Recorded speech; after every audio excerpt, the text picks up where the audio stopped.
Okay, we are live again. Let's wait for a mic check.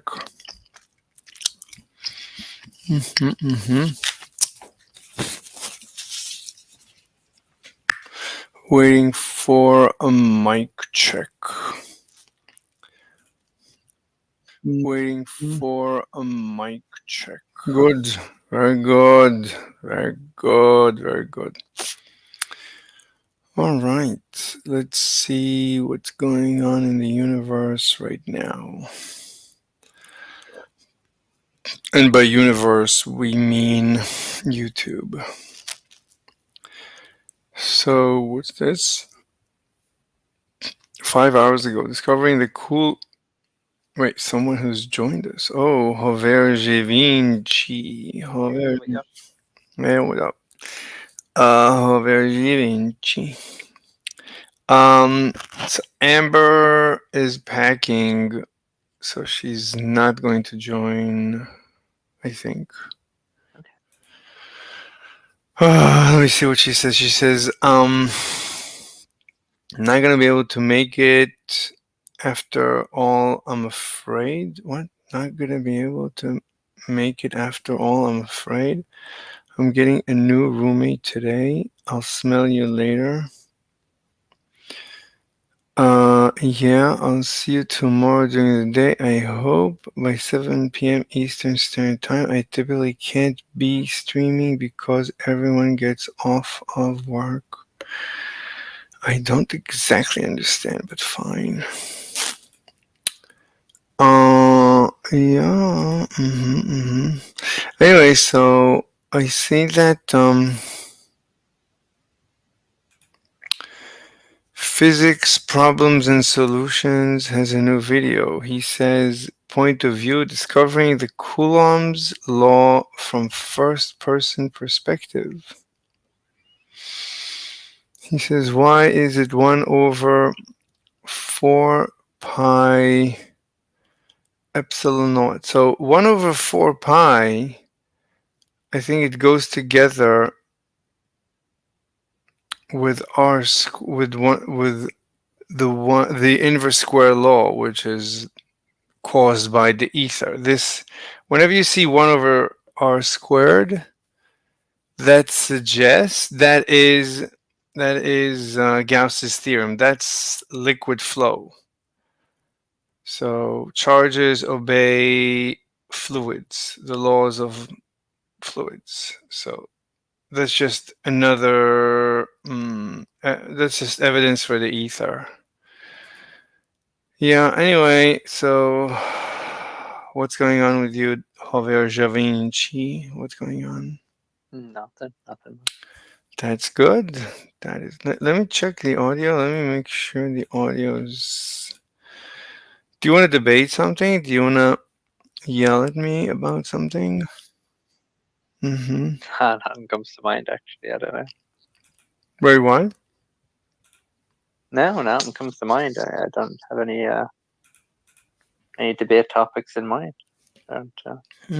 So I try and see what you're up to. Are we like? Are we like a YouTube community, like Destiny? I got an email. I got an email from. Let me show you the email. This with his phone number, so I can always call him. The guy. Destiny? No. Inductica. No, I've never been in touch with Destiny. So here is Inductica is a YouTube channel that he is like. I got the idea of the ether, I think, more from him than anyone else. So he's actually a physics professor. He is a professor of the physics. He's a real professor. I think he teaches physics or philosophy of physics, and he really likes the ether. I mean, when he talks to people, to normies, about science, like he immediately talks about the ether. So So I guess I don't think I heard anyone in mainstream. He's more mainstream than anyone else, relatively speaking. So here's the letter that I got. So he says, "Thanks for sending these." So I sent him. What did I send him? I sent him. I sent him. Hi,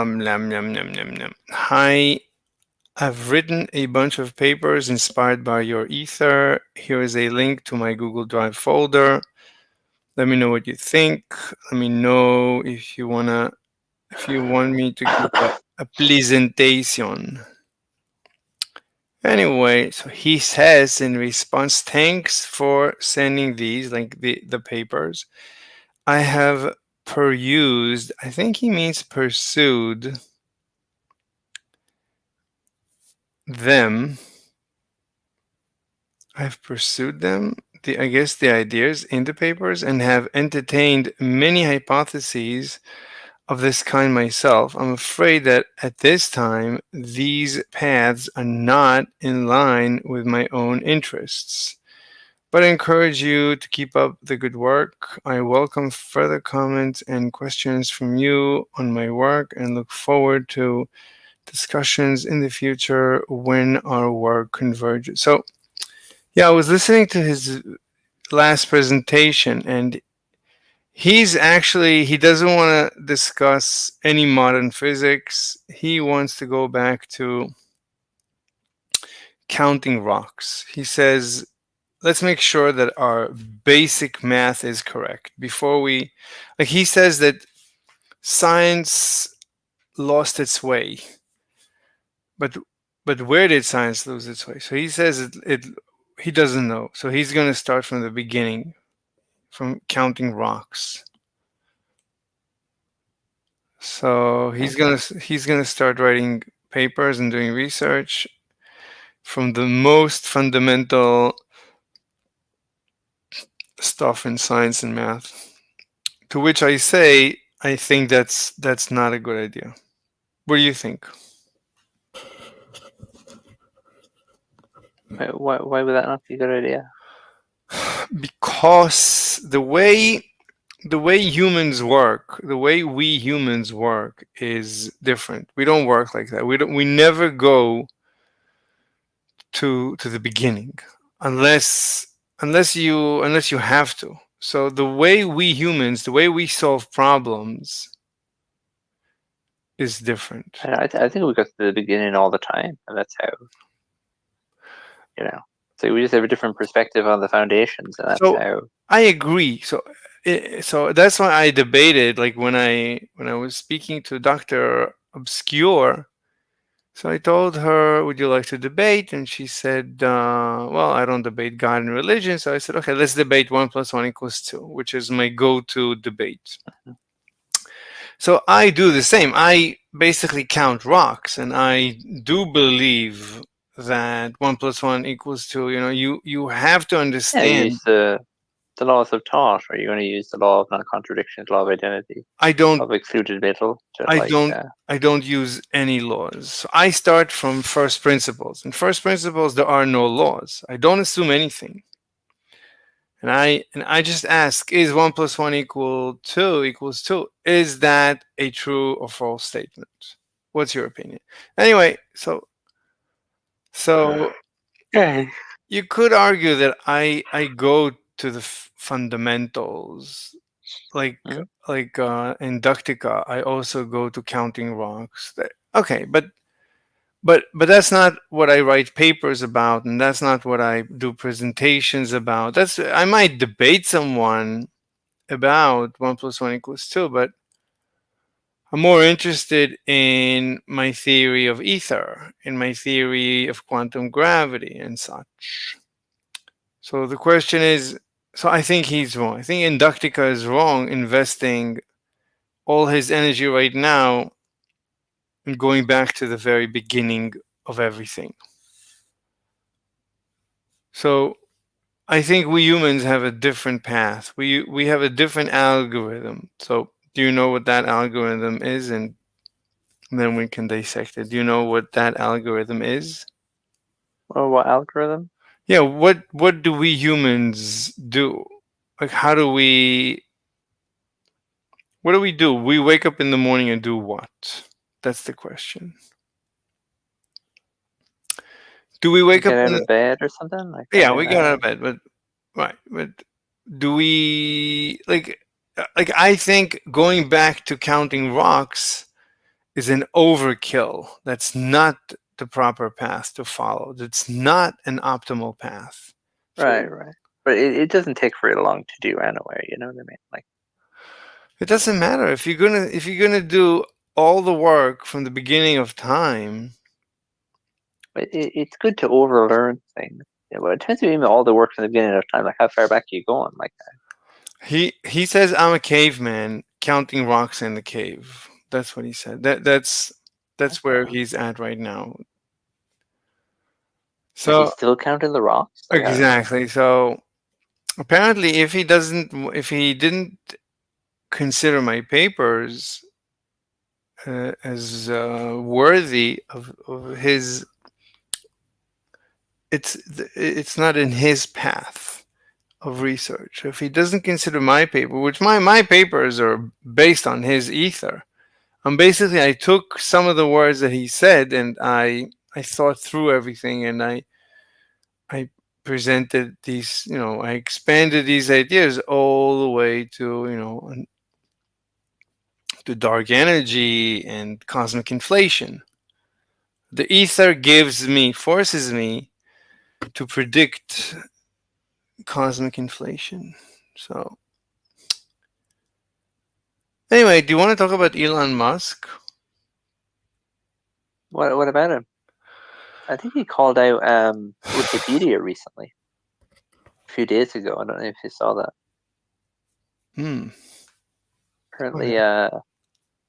the Israel-Palestine stuff is, it involves people on Wikipedia like sabotaging articles and editing them to have a particular agenda. Hmm. Apparently, Private Wires did an article about it. Private Wire? Yeah, That's the name of a company? Private Wire? yeah, it must be some kind of. It's a YouTube channel? No, it must be like a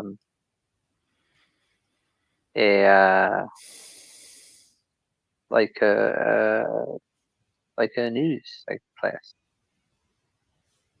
I'll put like a link inside chat to the article. It's a YouTube video about it if you want to watch it by Luke Luke, what you call him? Blue collar work? No, Luke Duke or whatever that is. I don't know his Luke name. Duke? Yeah. But I'm just a teenage dirtbag, baby. Do you know Carl Saganowski? Have you ever heard of Carl Sagan? I've heard of Carol Sagan. I don't know much about him, but it was like the Neil deGrasse Tyson of like the 80s or 90s or Yes, something. I don't know, 70s. I don't know. pretty much. Pretty much.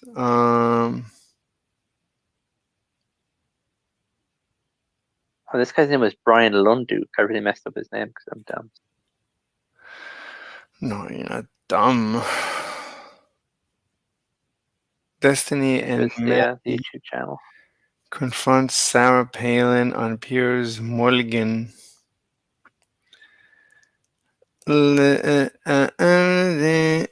So you sent a link.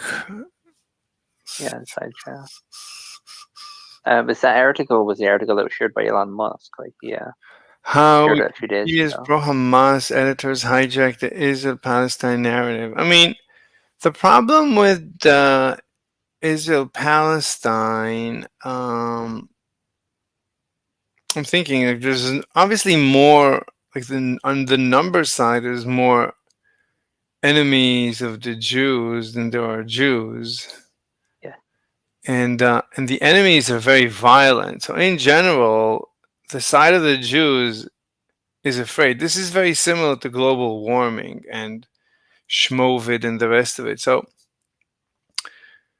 one side is just more violent, and that basically predicts where this war is going to go. So global swarming, you can tell where it's going to go when you see the violence that comes from the advocates, like the actual terrorism that they conduct. Hmm. So once one side is willing to be violent, then the war is over. They will win the war.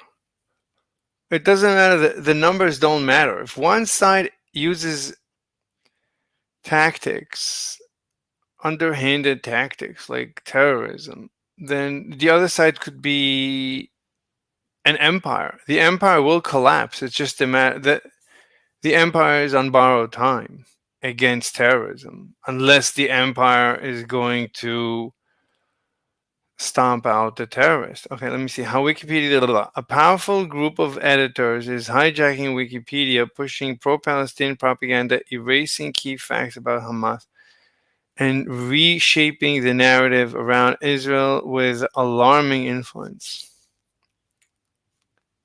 14-day trial. Okay.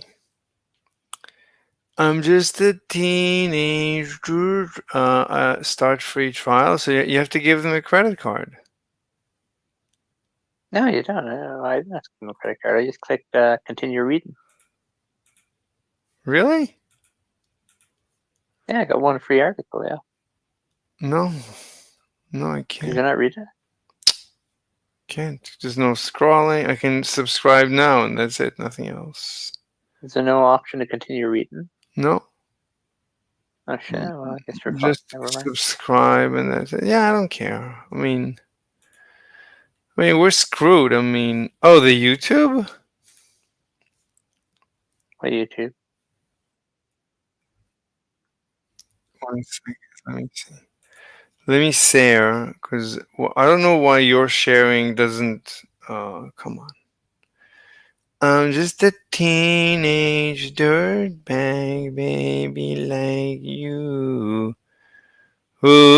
Ooh, do you know that song? Yeah, yeah. Do you like it? It's a good song by Wheatus or whatever they're called. Yeah. We all know there are issues with Yeah, I don't have Wikipedia. permissions to embed things. That's why. Let me see. Let me So see. it's doing it because Let me give you because permission. of what happened last time. Yeah. Let me just permissions. Permissions not synced with category It's so general. weird, people are reacting to this article, Hmm. and these people are like, playing like, oh, I just edited a little bit. Like they're just crazy, man. See these people's comments, in the talk section of Wikipedia. Let me see. View channel, manage channel. What these people are doing actually reminds me of the book. Noam Chomsky co-authored the book he's really famous for, it called Manufacturing Consent. Mm-hmm. That's like what these people are doing, but like for Hamas. Crazy. Yeah. Noam Chomsky also called it horizontal terrorism or horizontal, not terrorism. A horizontal dictatorship. The few rules over the many horizontally through force. 1 second. Video allows members to share their video, but you have mod, so you should be able to do anything you want. You shouldn't be limited. So I don't Yes, I know. should be free Yeah, from the oppressive clutches of yeah. this server, being kept down by the man. You're Hmm. anti-capitalist with this form of oppression that you're doing to me. Why'd you do Yeah. it, Mr. Sid? Okay, let me try it again. Let me try it again and see if it works.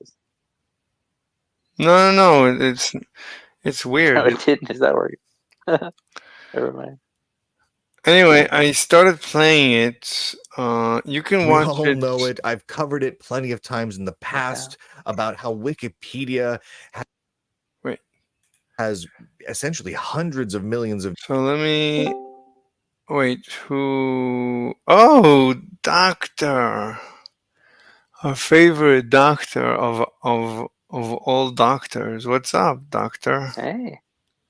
I'm not even a doctor. Hi, Rover. Oh my god, my Hi. ears. I have you turned up too loud. Sorry. Oh, yes. Hey. You are Hi. a doctor. You're a doctor in the making. That's it's a type of a Not for another 6 years, Mr. Surf. yeah, but it's a type of a doctor. You're a future doctor. That's Yeah, You're but a pre. everybody's a future doctor. You're a pre-doctor. You're, right. You're pre-med. Are you enlisted in Yeah. pre-med? What? Are you enlisted in pre-med? What do you call it? Are you registered as pre-med? You have to register as pre-med? No, you don't register as pre-med, but like, yeah, on university records it says pre-med. But I'm just like random BS in biomedicine, you know? Yeah. Yeah. Mm-hmm. So, So, how are we doing today, guys? What's the tea? What's the news? we're talking about Israel Palestine a little bit.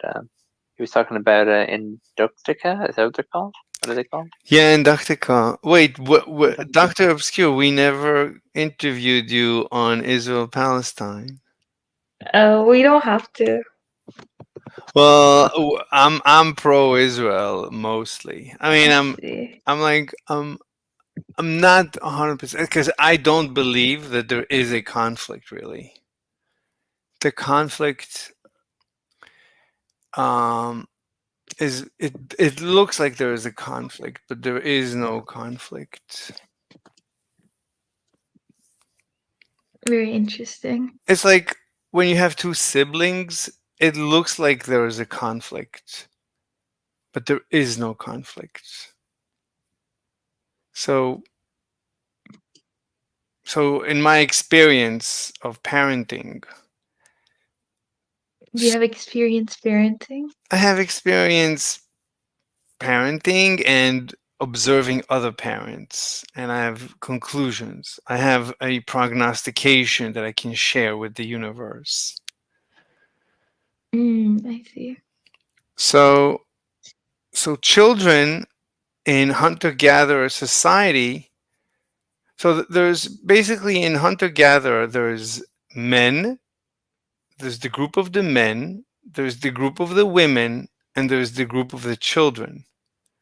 Unless the child is still, what do you call it? Weaning? Or no, lactating? Yeah, I guess lactating. Lactating? The child is lactating. No, I guess the child is not. That sounds So, so wrong. They're what? breastfeeding. Yeah. Oh, the child is breastfeeding. Okay, so maybe as long as the child is still breastfeeding, it's going to be with the mom. But in general, very soon after, the child will join the children's group. And when the children mature, they leave that group and they either join the men or the women, depending on on what the doctor said when they were born. Anyway, but in general, there are no siblings. Siblings are not natural. Children don't know. In nature, children don't know that they are siblings. They don't even know. Children in hunter-gatherer don't even know who the mom is. There is no word for mom. It doesn't exist. How do you know that? Oh, so I only really paid attention once to a course in what I would consider anthropology. Let me give you the link. So the link to the course, the link. We'll come back. I don't want to distract from my dissertation. So children don't fight. In nature, there are no there are no siblings, therefore siblings in nature don't fight by definition, but children in nature don't fight. Adults don't fight. I mean, within the camp, there is no, I don't think there's any infighting within a tribe, within hunter gatherer societies. Anyway, so the family is artificial.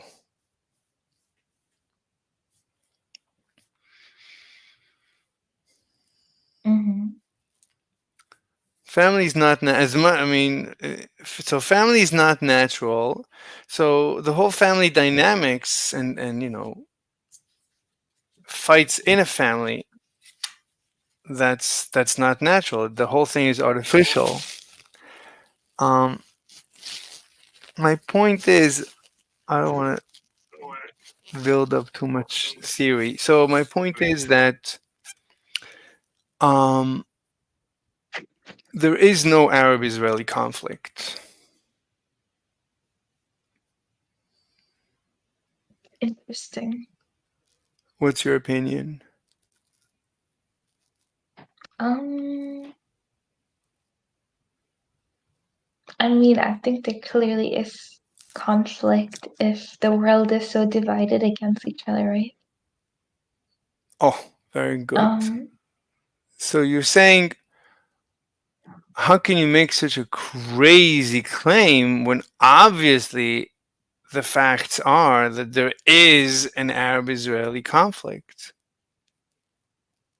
yeah, I feel like, especially in America, it's at a point right now where you put like a Palestinian and an Israeli in a room, they're gonna like start going at each other's throats, trying to tell the other person that they're morally superior. Then if so, then there should be clashes. It should bubble up. I mean, it should show up. I mean, I feel like it has showed up, hasn't it? Through protests. It yeah. Do you see all of those videos? I see videos on Instagram where like they're using the strategy where they'll just put like brain rot content for the first 2 seconds. So you're thinking you're watching like when I say brain rot, they just put like regular content in the beginning for like the 2 seconds, right? And then it switches to this poor like baby that's like blind that's like suffering and sweating and has a fever, and they're like, oh well, if you scroll right now you have like bad luck or something, please help us, blah blah blah. Like I see that a lot on, well, not a lot, like I see that more than I probably should, especially social media. I've never seen anything. Yeah, people use all kinds of like manipulation tactics to, get like go viral and spread their stuff and get donations and blah blah blah. I've never seen that. You see that on Instagram, you said? Yeah. Never Yeah, but seen it. Facebook used to have like pictures of like children dying and stuff, and it's like one like is equal to one prayer. It's like, okay, Yeah, exactly. I've seen that it's so like, many times too. yeah, it's just, I've never seen anything like that like in my entire prayers are life. gonna do something, right? Like prayers are just gonna magically fix that. I mean, I've never it's worked for seen. thousands of years. I mean, why do we have medicine or anything, any kind of like government agencies? Just pray harder, bro. I've never seen anything like what you're describing. I don't know. I honestly have no idea what what you guys I are talking. suspect that Mr. Slave is just an alien. He's just not from the Earth. No, I'm I think always. Pretending to Mr. be human. Slave doesn't use social media like we do. Yeah, He's just on another realm. yeah, I like an am. alien. Like I'm. I'm mostly on YouTube. I hardly ever use anything else. Yeah, but what you're oh my gonna god, he's see, he's yeah, Amish.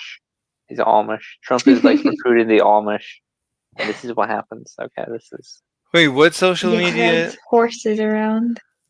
yeah. Wait, so you're saying it's on Instagram? What you're describing?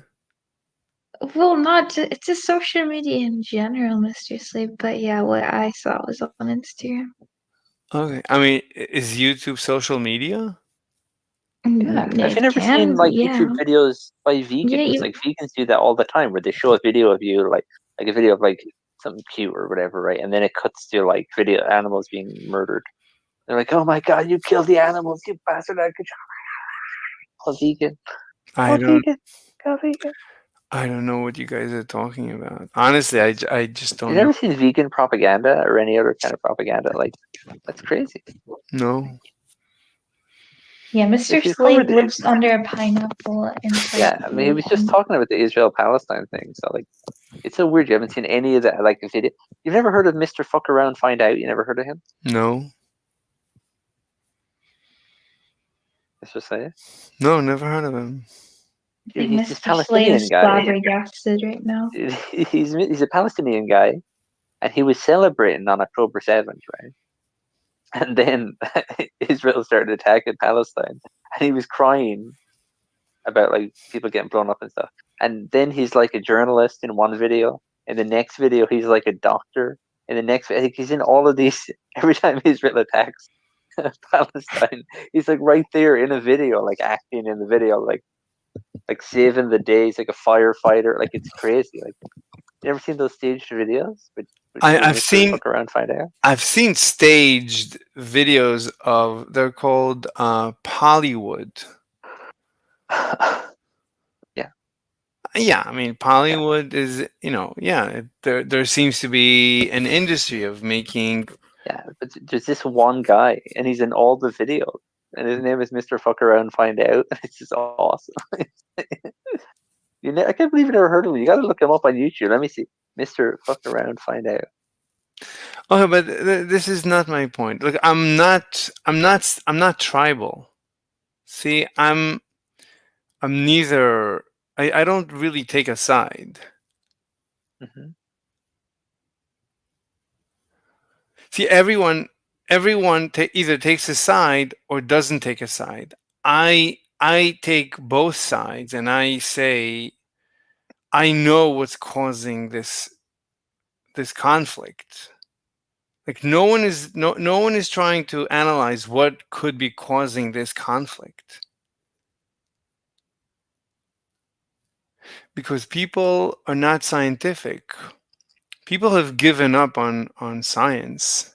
Well, I mean, it's hard to isolate a single variable and do like multivariate analysis, like on two different societies that are next to each other, right? Like, I mean, it's hard to isolate variables, like. Yeah. So, unfortunately, there's no other way. Unfortunately, you either have figured out everything in the universe, or apparently nothing. So lucky me, I figured everything out. So for me, I can see through this conflict. Of course. Yeah, but it is hard. I mean, it took a lot of energy to figure everything out. I think it was it World War II? Is that what caused it? Or Wait, Obscure dropped there. wait, what Come back, happened? Obscure. Obscure like was kidnapped by Palestinian terrorists and forced to make social media videos, like propaganda videos against Israel. That's what happened.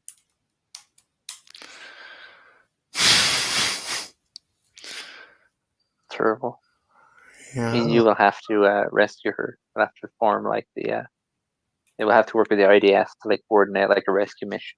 Because like she can't become a doctor, but all this like crazy terrorism and all these wars going on. We're gonna have to use your ideas to create world peace, and then she can become a doctor. Yeah. Yeah. But where did she go? I don't know. I tried friending her before, but like it said, this person doesn't accept friend requests. Let me see. I'm friends with her. I just texted her. Damn. Wait, maybe we can tell. I think this looks like an atom. Looks like an ancient atom. What looks like an ancient atom? I mean, her profile picture. Oh, look at her. Okay. It says 1s2p3d. Says what? Under her profile name, username is 1s2p3d. Oh yeah. And she's been a member since 2020. Jesus Christ. How long have I been a member? But where is she? What's going on? Where did she go? Maybe her internet's is gone.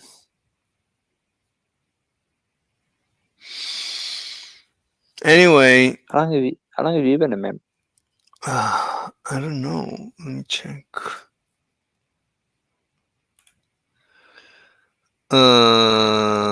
View full bio.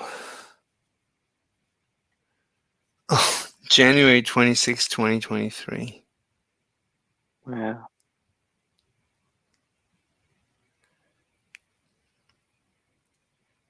But you've been a member almost as long as I have. But there's also there's two dates. There's also February 7th, 23. That's when you joined the server, yeah. Oh, okay. That's weird. So I didn't have a server. I joined in September 15, 2024. Anyway, if truth be told, I am really tired. I wanted to go take a nap. So, we can watch this You're gonna video. take a rest day? What? Take a rest day? Yeah. No. Like bodybuilders, and they take a rest day. No, I'm not gonna take a rest day. Take an arrest day. Let me give you the link so you can watch the stream. You can watch our stream. Let's watch this video. Okay. Imagine you are in a lab in the 18th century and you are a scientist trying to figure out electricity. You already know that objects can have a positive or negative static electricity, which we'll refer to as positive or negative charge. Two bodies with the same charge repel each other, and two oppositely charged bodies attract each other. You are a physicist, and you want to make a law out of this. So how do you proceed? Well, first that comes to mind is to test how this force depends on the distance between the bodies. And with some error due to grounding and so on, you find out that the force is inversely proportional to the second power in distance, if the two bodies are spherical.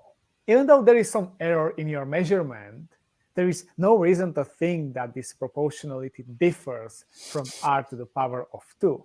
The nature would be really weird if it was like 2 to the power of 2.1 or something. So you find out... No, incorrect. Incorrect. But let's see if he knows. I mean, this is just because of fluid dynamics. The inverse square law is if you assume the ether fluid and that electric fields are in a fluid, are a feature of this fluid. That's what's causing the inverse square law. Are you watching this video? Yeah, I'm watching it. Yeah, I don't know what that means, but okay. You don't know what it means? The inverse square law, like proportional to 1 over r squared. That when you move away from planet Earth, then the force of gravity weakens proportional to the inverse square law, proportional to the 1 over the distance squared. So if you are 2 miles away, then let's say the force is F1. let's say you're 2 light years away from Earth, and then you move to 3 light years. So the force weakens by, anyway, I don't want to get the force weakens. It doesn't weaken linearly. It weakens proportional to 1 over the distance squared, which is weird, but if you would consider the flow of a fluid, anyway, it doesn't matter. It proves the ether. If you assume ether, then the inverse square law makes sense. But we'll come back to this. It behaves the same as Newton's law of gravitation. Yeah, and why is gravitation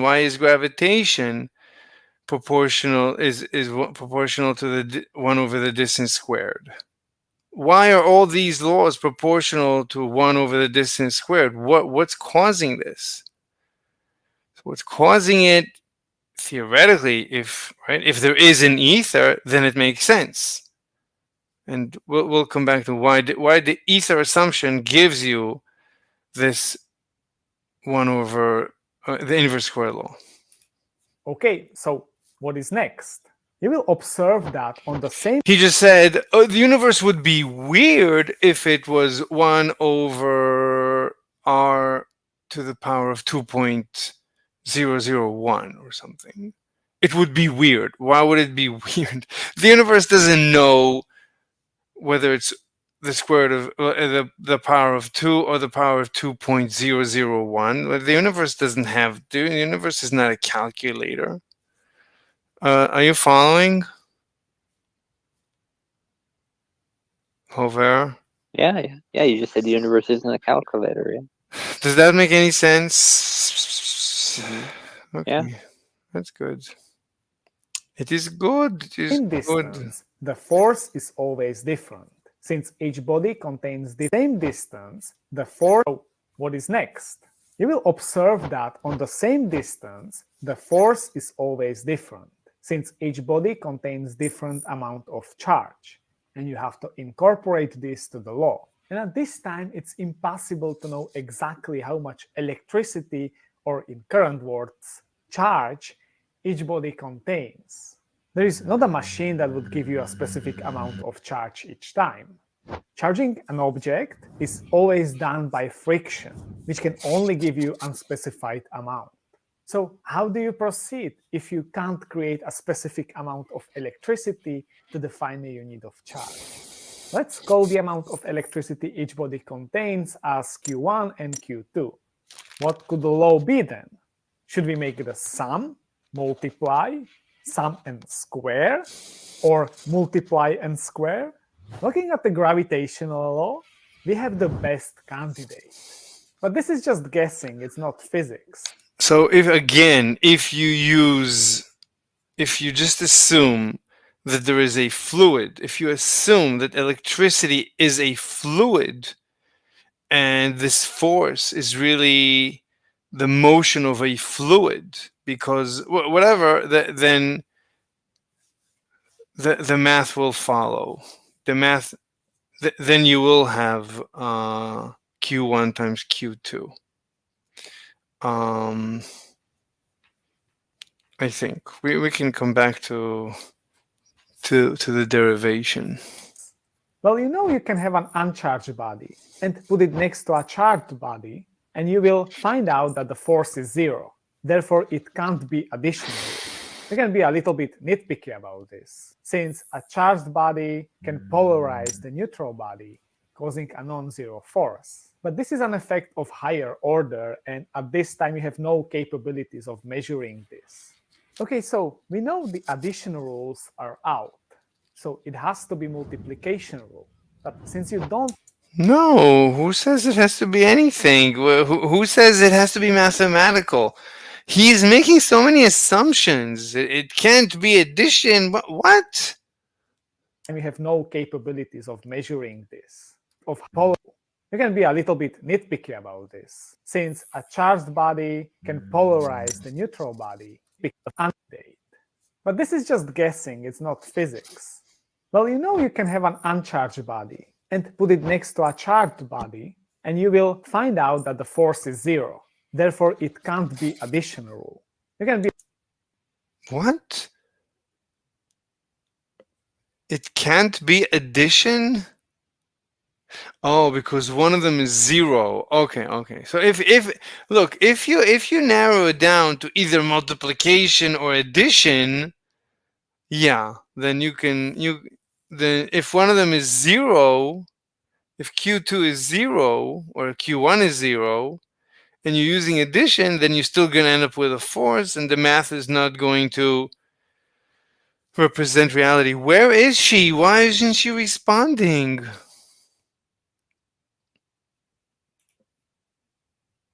She's offline.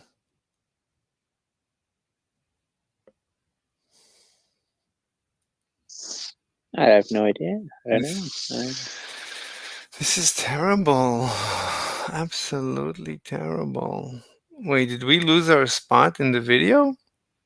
I think we lost a spot in the video. Imagine you are in a lab in the 18th century. What could the law be then? Should we make it a sum, multiply, sum and square, or multiply and square? Looking at the gravitational law, we have the best candidate. But this is just guessing, it's not physics. When he says this is just guessing, it's not physics. What he's doing is not physics. Physics would be to come up with, or science would be to come up with a mechanical theory to explain electricity. Science is coming up with a mechanical explanation. What is going on microscopically, right?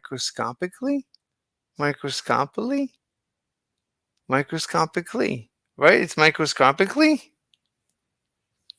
Sure, microscopically. Yeah. Anyway, do you want to listen to this, or is this going over your head? I mean, it's a little bit over my head, but then forget it. No, is there something else you want to listen to? Yeah, we should listen to something that is not over your head. Maybe something that is under your head. Let's look for something that is under.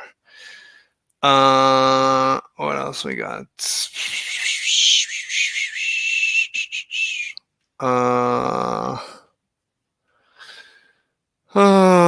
U.S. Navy ousts top commanders of ship.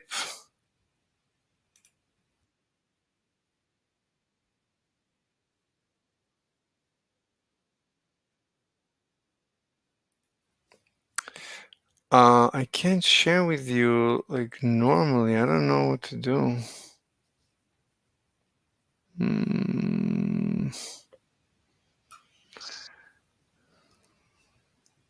I gotta get up early tomorrow. So I might head to sleep actually. Oh, okay. Yeah, I'm actually. I need to wake up early too. Okay, go to sleep. We'll see you tomorrow. Bye. Alright. Bye. Bye. Okay, share this. This would be easier. Yeah, let's see this. This was interesting. We all know the science-based guys. Any top three you choose. Tell me if you would describe their physique as excellent, average, or mediocre. Where would you put them in that? I guarantee it's not in excellent. It's somewhere in the middle, right? All the science-based guys. Science guys really need to answer this question for anything. Why is it that you remain so mediocre, yet you know so much? I know I don't need to respond to this, but since he asked, using science-based training, I won National Bodybuilding Nationals. I earned my pro card on the most competitive stage in the World Natural Bodybuilding Federation. I placed second in my first bodybuilding pro show, and while doing this, I set a Canadian record on the bench press, and I set a provincial record on the squat. I currently weigh 180 pounds at 5'5" which is pretty close to my natural limit given my height and my genetics. That's all besides the point though, because facts are facts. Information is either right or wrong. Doesn't matter who that information is coming from. If the people with the best physiques have the most knowledge, why would Sebum need a coach? He has the best physique on the planet. Who could possibly know more than him? Well, it's pretty obvious that bodybuilding success comes from great genetics and really hard training. And if you want to make it in the IFBB, steroid use. I like science because it gives me more confidence in what actually works and what doesn't, because it isolates variables. If you trust the big guy's advice over scientific studies, that doesn't bother me. I listen to what big guys have to say too. Now this bald fella's a bodybuilder called Big Mike, and the guy reacting to his video is called Jeff Nippard, who's also a bodybuilder except he's drug-free and he uses science-based approaches to get those gains. In the face of radar-guided missile proliferation and continued growing sophistication in the technology, a new decoy system was developed. This new technology is released from this panel. When needed, this access door opens and a transmitter begins to reel out to a safe distance behind the plane. It has 3 levels of countermeasures to protect the F-35 from attack. First, it actively jams missiles while they attempt to lock onto their target by emitting jamming signals, which the onboard computer computes and delivers to the emitter through the fiber optic tow line. If the radar manages to obtain a lock, the then begins to attempt to break the lock, disrupting the tracking algorithms guiding the missile towards its target. Finally, if all is lost and the missile is bearing down on the aircraft, the emitter begins to simulate the aircraft's radar signature, drawing the missile toward it as a decoy. In the face of radar guidance. Why does no modern plane have 3 engines? Let me explain. In the 1970s, one of the biggest dangers that anyone is going to face in space is actually drowning. In July of 2013, He's a bad scientist. Congrats, I'm giving you a raise, and now your total salary is going to be $41K a year. With all due respect, I got to pass. But you're making $38K a year right now. Are you allergic to money? It's not that. My tax bracket right now is 12%, and the next bracket starts at $40,525, so I'll be pushed into the 22% bracket. I'd end up making less money. That's not how our tax system works, bud. What do you mean? We have a progressive system. You're only taxed on that next dollar of income. In your case, you'll only pay 22% on any dollars above $40,526. The rest of it, you still pay 12%. So the boss in this scenario, of course, was correct. I had done another video on this where I had spoken about progressive tax rates and so many people get this wrong. It's unbelievable. You talk to people and they actually believe that if you earn more, you make less. Unbelievable. And it's hopeless. You cannot pull it out of their heads. That's what they've been told, and that's the end of that.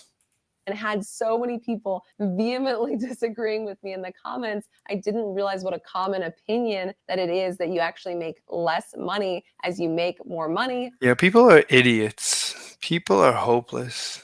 Which of course is not true. Even though you enter those higher tax brackets, it's only on the dollars that are in that tax bracket above the threshold. And for actual tax law from a tax attorney, subscribe. Congrats, I'm giving you a raise, and now your total salary is going to be... the F-16 will beat the F-35 in a dogfight every time, provided that it is a clean F-16. Clean F-16, thrust-to-weight ratio and ability to turn, it's a hell of a plane.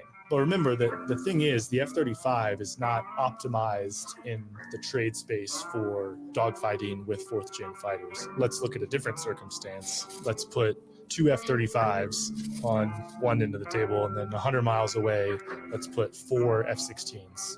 Hell, let's put 6. None of those F-16s is going to survive to the merge with the F-35 because they will not be able to detect the F-35, and the F-35 will have the first shot opportunity for sure, and likely a follow-up shot opportunity before anyone starts dogfighting. The F-16 will beat the F-35 in a dogfight every time, provided. We live on the furthest point on the planet from any major landmass. Most modern conveniences aren't really a thing. Why do 60% of history buffs love weird facts? Because they're hilarious. All right, imagine this. It's 200 BC and you're in ancient Rome. Did you know it was illegal to be boring at a party? Yeah, you had to bring your A game or face fine. Now, you see Elon Musk might buy CNN? That would be hilarious. Way. Guess what, boys? I'm going to be on CNN. When? Can you imagine? Oh, you mean that? I'll ask him for a job. Yeah. He'll hook me up. Can I be a field journalist?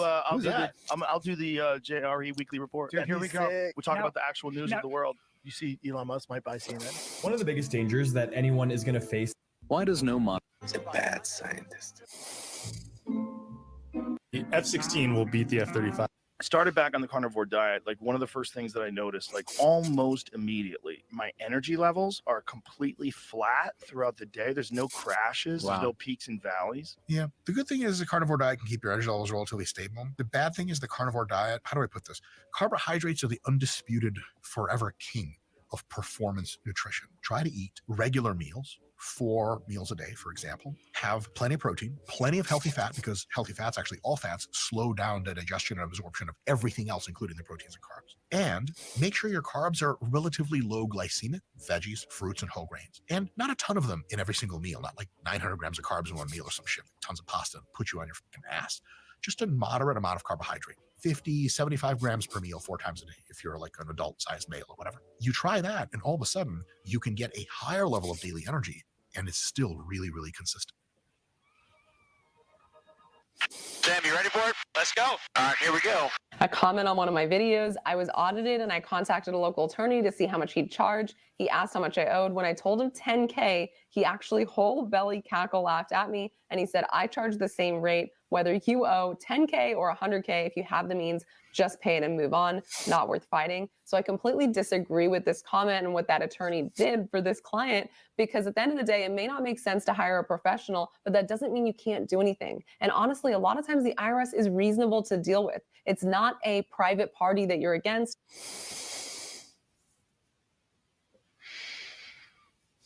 Let's go back to listen. Imagine you're in a lab in the 18th century, and you're a scientist trying to figure out electricity. You already know that objects can have a positive or negative static electricity, which we'll refer to as positive or negative charge. Two bodies with the same charge repel each other, and two oppositely charged bodies attract each other. You are a physicist, and you want to make a law out of this. So how do you proceed? Well, the first that comes to mind is to test how this force depends on the distance between the bodies. And with some error to grounding and so on, you find out that the force is inversely proportional to the second power in distance, if the two bodies are spherical. Even though there is some error in your measurement, there is no reason to think that this proportionality differs from r to the power of 2. The nature would be really weird if it was like 2 to the power of 2.1 or something. No, this is incorrect. If you go to Faraday's diagrams and his tubes,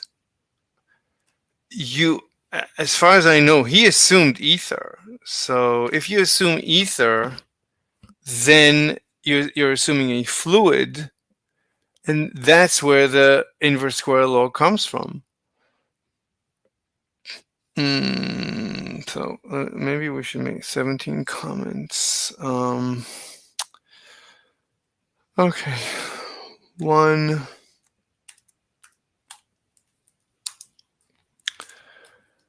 Inverse square law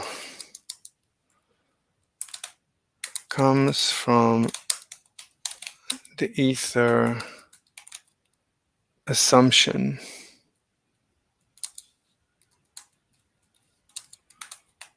Fluid assumption. Look up as far as I know. Can you say as? Oh, let me say as far as I know. So 1 over r. No. Squared comes from the ether fluid assumption.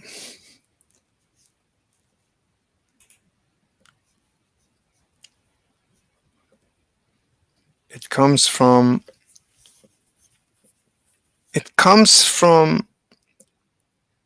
I mean, this is Maxwell, right? So, I mean, let's see what he says.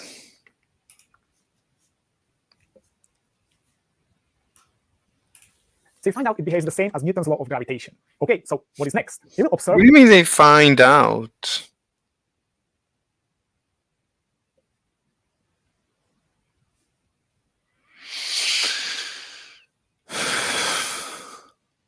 That on the same distance, the force is always different, since each body contains different amount of charge, and you have to incorporate this to the law. And at this time, it's impossible to know exactly how much electricity or in current words, He doesn't know where it comes from. charge each body contains. There is not a machine that will give you a specific amount of charge each time. Charging an object is always done by friction, which can only give you an unspecified amount. So how do you proceed if you can't create a specific amount of electricity to define the unit of charge? Let's call the amount of electricity each body contains as Q1 and Q2. What could the law be then? Should we make it a sum, multiply, sum and square, or multiply and square? Looking at the gravitational law, we have the best candidate. But this is just guessing, it's not. This is just guessing? Then what is not guessing? What is the method by which science works? So 2. This is just guessing. So please explain what is the proper method by which science works. This is just guessing. So, and what he's about to propose is just as much guessing. Physics. Well, you know you can have an uncharged body and put it next to a charged body, and you will find out that the force is 0. Therefore, it can't be addition rule. You can be a little bit nitpicky about this, since a charged body can polarize the neutral body, causing a non-zero force. But this is an effect of higher order, and at this time you have no capabilities of measuring this. Okay, so we know the addition rules are out, so it has to be multiplication rule. But since you don't have a machine that gives you a specific amount of charge, then you don't know what these numbers are. So could be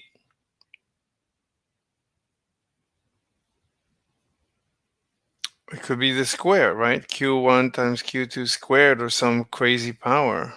Any order of magnitude is possible. Now you have to employ some knowledge about how electricity works. It seems like if you charge a body, the charge gets evenly distributed throughout the whole volume of the body, provided it's made of a conductive material. If the body is made of conductor, the distribution happens very quickly after the charge is acquired. Then if you bring another body of the same shape, made of the same material that is uncharged, and we touch the charged body, the charge gets immediately distributed evenly across the two bodies.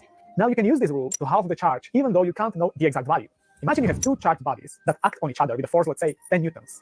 Now you can bring a neutral body and touch one of them, and the force decreases to 5 newtons. Now you can test these expressions, and you will find out which one is correct. Okay, now for the sake of curiosity, precision, and maybe some boredom, let's try to use a ball of twice the radius. Radius of a ball goes like r to the power of 3. So the ball with double the radius will have 8 times the volume. This means that if we touch the smaller ball, we will expect the charge to redistribute itself this way, and the force should drop significantly, right? Well, that's the expectation. But in reality, it would drop to just a third of the original value. But what? We've already ruled out all other possibilities. So the problem must lie somewhere else. Maybe the charge distributes itself differently after touching the balls than we thought. But since we originally choose completely the same balls, we missed this issue. Because no matter what the rule is, the same balls are the same balls. If they are in electrostatic equilibrium, they have to contain the same amount of charge if they are completely the same. Otherwise, there will be a current involved. But you're here to study Coulomb's law, right? This is a nice issue you just discovered, but let other physicists deal with this. Or, you know, I'm going to tell you. It's not the volume of the body that charge distributes itself to, but the surface. I'm showing this on 2D, but you get the point. But that is not the whole story. The surface of a ball grows with the second power of the radius, which would mean that the ball with double the radius would contain 4 times the charge. And after touching the smaller ball, the force would decrease to the 5th of the original value, not 3rd. That is really weird, because if it's not the volume nor surface, then what else it could be? And yeah, it is the surface, but there is additional rule to it. The charge distributes itself in such a way that electric intensity inside the volume is 0 everywhere. But it's better to explain this using electric potential. So what is it? If you have a charged ball, then it creates an electric field around itself. If you place a charged particle near it, for example, with the same sign of charge as the ball, then it will be repelled and accelerated, and it will eventually get a certain number of kinetic energy at infinity. Of course, this energy also depends on the amount of charge this particle contains. And therefore, you can define electric potential at a certain point as the energy a particle gets per unit of charge at infinity. Or you can also think about it in a way, how much energy you need to bring the particle from infinity to a certain point. If the two bodies are oppositely charged, then the logic is other way around. You need energy to pull out the particle to the infinity, and the particle gains energy from infinity to a certain point. The charge distributes itself in such a way that this potential is constant inside the volume, and therefore is exactly the same right on the surface of the body of any shape. This means if you put a charged particle at any point on the surface of the body in electrostatic equilibrium, it will get the same kinetic energy at infinity. If you account for this rule, you will get that the capacity of the metal ball to hold the charge is directly proportional to the first power of radius. This story might be worth another video, but anyway, let's get back to the Coulomb's law. So you were able to find out. That's very interesting. Finally, some actual explanation. That's good. That's actually physics. That the force is directly proportional to the product of the two charges. But in modern Coulomb's law, there is this thing. So how did it get there? Well, we still need to somehow quantify the electric charge. We should give it some units, but how can we do that? How do you give a units to something that you don't have a specific method to generate specific amount? We need to create an object that we could say have, for example, 5 units of charge. We need concrete number. Okay, first, what should the units be? By simple math, you can find out that the unit of charge is square root of Newton times meter. And now you can call it somehow. But you don't have to use newtons and meters. You can also use different units. For example, square root of dyne times centimeter, where 1 Newton is 10 to the 5 dyne. And this is a unit of charge that actually exists, and it's called by 3 different names: Franklin, Stack-Coulomb, or ESU. And the system of units is called the Gaussian CGS units. So in translation, if you have two electric bodies charged at 1 Franklin separated by 1 centimeter, then they will act with a force of 1 dyne on each other. Okay, but I want to have an object that is charged to a specific amount, for example, 10 Franklins. So how can I make some? Well, I can charge one ball to unknown charge, then bring another ball that is exactly the same and touch it, and the charge will distribute evenly. Now I know that I have two balls with exactly the same charge. Let's place them at a distance of 1 centimeter from each other for simplicity and measure the force. Let's say we measure 100 dyne of force. Then we can easily calculate that each body has charge of 10 Franklin. But that is kind of unsatisfactory.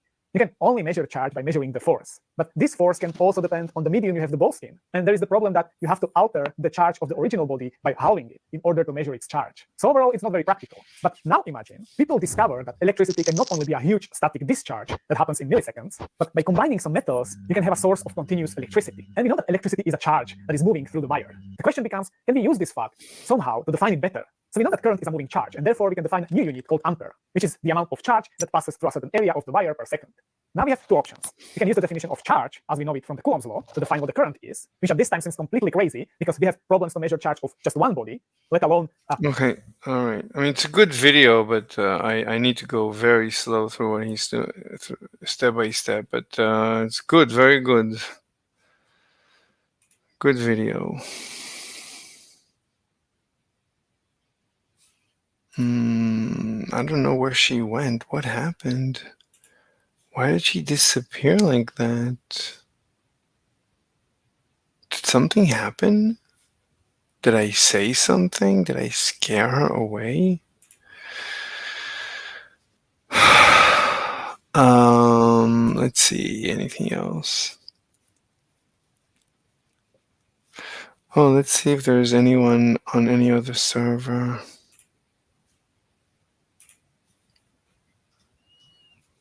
Oh, there's other people on this server.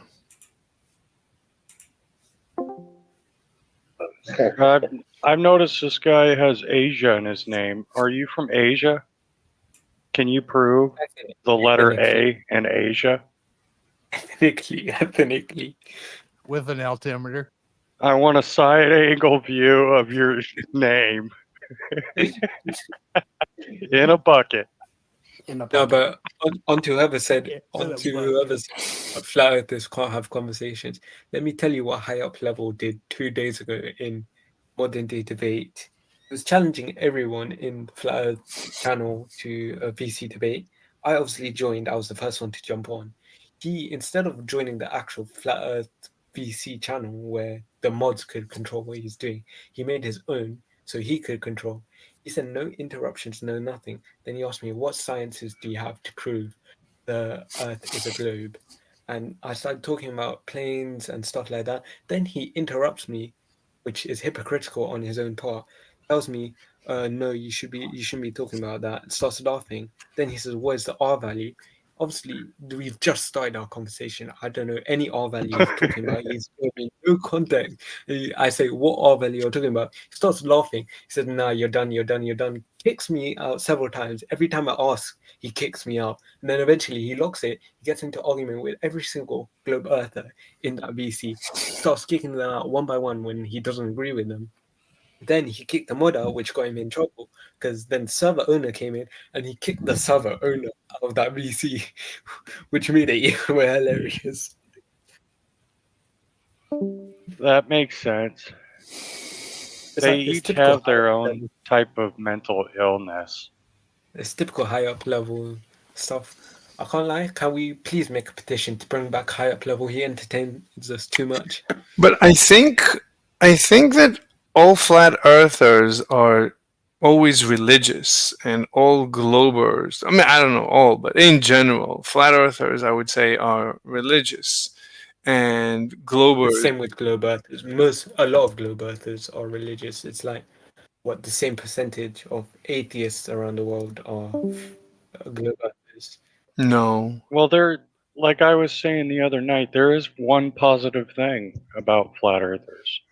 And that is if artificial intelligence completely takes over humanity, technology-wise, and we can't beat them in like a war with weapons, we have one advantage, and that is we can have them conversate with a flat earther so they go into self-destruct mode.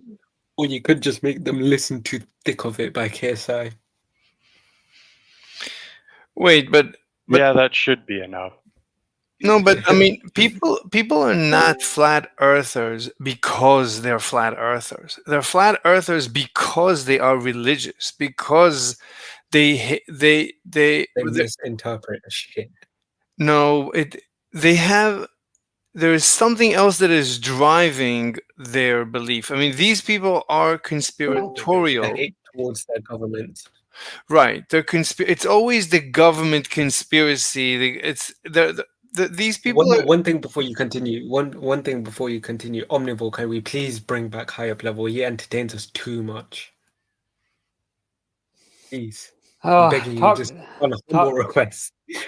Talk to Sea Lion. He I didn't hear what was said or the context, but telling someone their kids should die sounds pretty. Oh yeah, I remember that. That's why he's banned. Like Sounds someone pretty was bad. hoping, but I think we he need to said, leave the server for I hope entertainment purposes. I hope your kids die.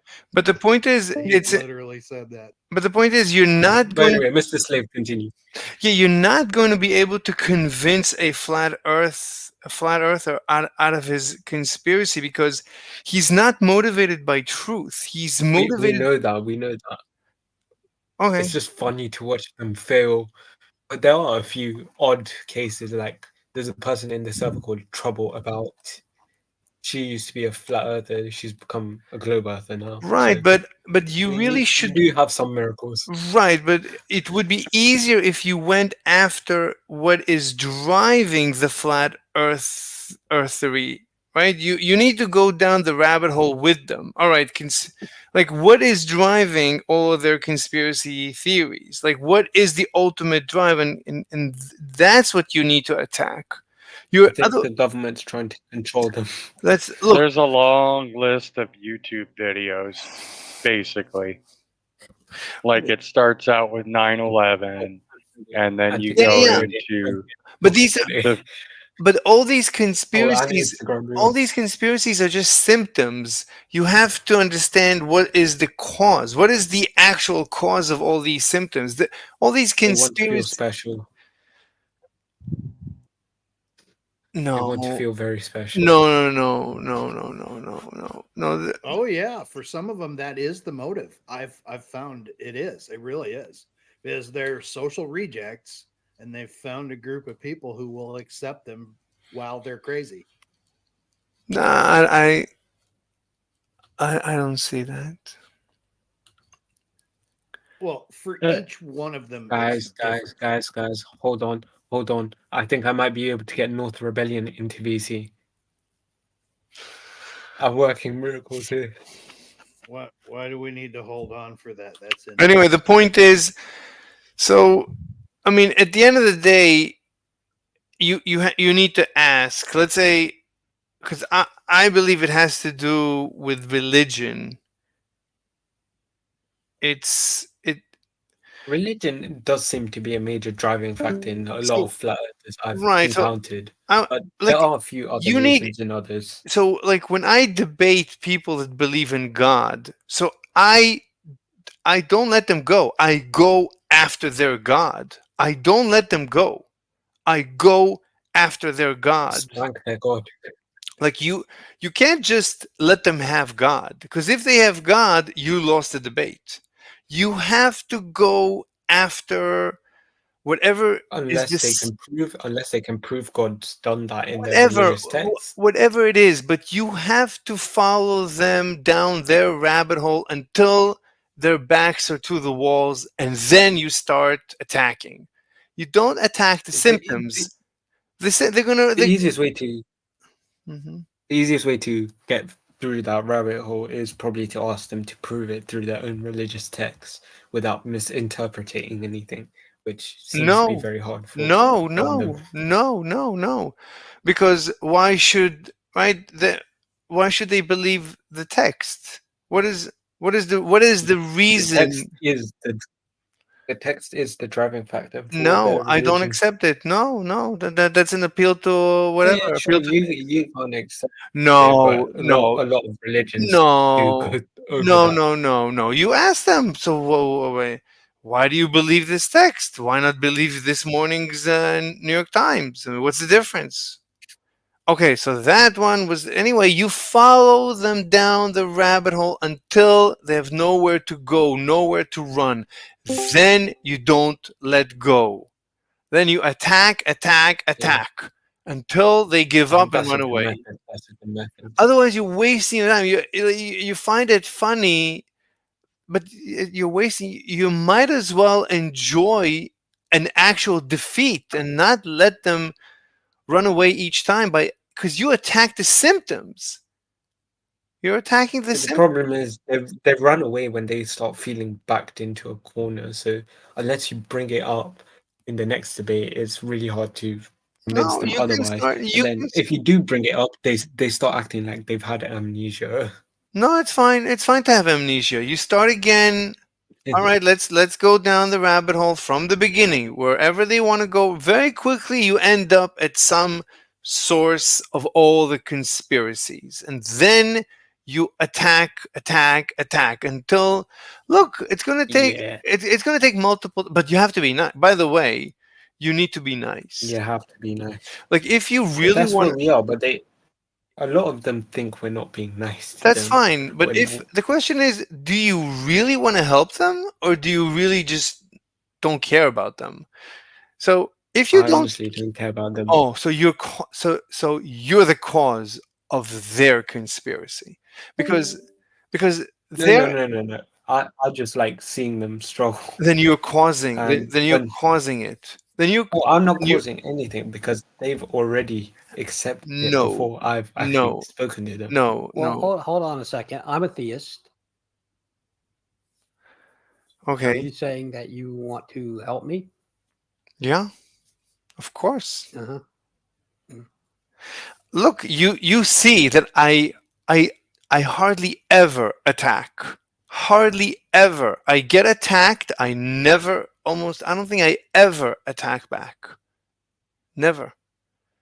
Are you saying that people who are religious are less as people, Ash? No, what? I, Pardon? no one is judging anyone. That's not the point. The point is, Well, he said. look, the he point said he is doesn't care about them. the point. Right. So I care. Well, that's I his c- opinion. Look, You I shouldn't care care. about that. Look, I care about everyone.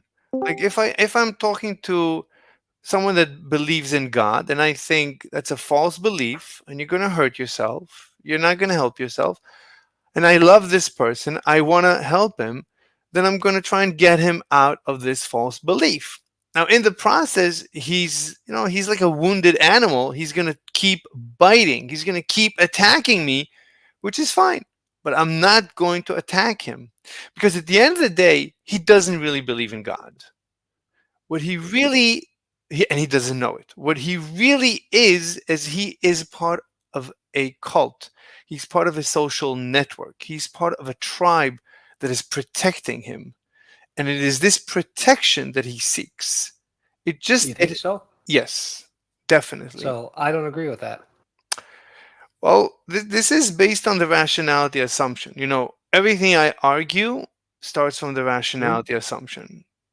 So I don't I would question that. Good. Very good. I don't need much more than to debate the rationality assumption.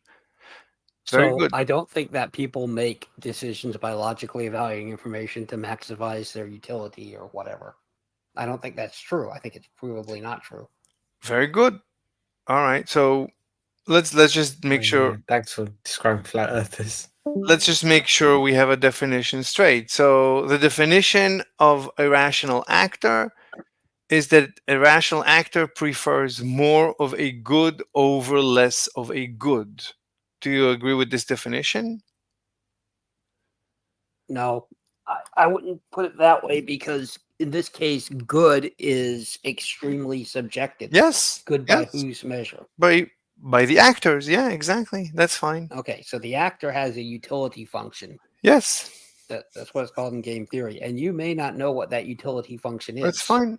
That's fine. It's just definition. So I'm assuming it's just an assumption. I'm assuming. Okay. So a rational actor will generally act to maximize whatever it is they're trying to maximize. Yes. Okay. But they're not always trying to maximize the same things, and people are not always rational. All right. So let's go back to the definition. So you agree we agree with the definition. So the definition of a rational actor is that a rational actor prefers more of a good over less of a good. More of what they're trying to maximize over less of what they're trying to maximize. Before trying to maximize, let's just make it simple. Like an I see actor. a problem with your approach already. Wait, hold on. So an actor appreciates, a rational actor appreciates, let's start from appreciates goods and doesn't appreciate bads. Can we agree to this definition? I don't know, but I'll say let's sure for the purposes of moving on. No. This is just definition. So how are you defining good and bad? I mean, a rational actor prefers goods by definition over bads by definition. Right? This is just English. So, but this is just. How about you say, what's the how about definition? you say their own personal goods or bads? Well, sure. It's subjective, as they subjectively, that's what preference is, right? So I don't agree with that, and I don't agree with your definition. So let's take an example. You're familiar with the marshmallow test? But there's nothing to agree. There's no. Well, there is. There's a definition to agree with. No. Let me explain why I don't think it's working for you. Fine. I'll listen. I'm just before that. So we define in order to have a conversation, we agree on definitions. The agreement of the definitions is in order to share ideas, is in order to have a conversation. So there's no. But you have not achieved that agreement. I'm trying to. Right. So I'm negotiating. You haven't achieved that agreement. That's fine, but this is negotiation. This is just negotiation of definitions. This is just right now we're in the semantics level, so there's no reason to disagree on semantics. This is just definitions. There is. So in the case of the marshmallow test. Wait, what do you mean there is? Why would you?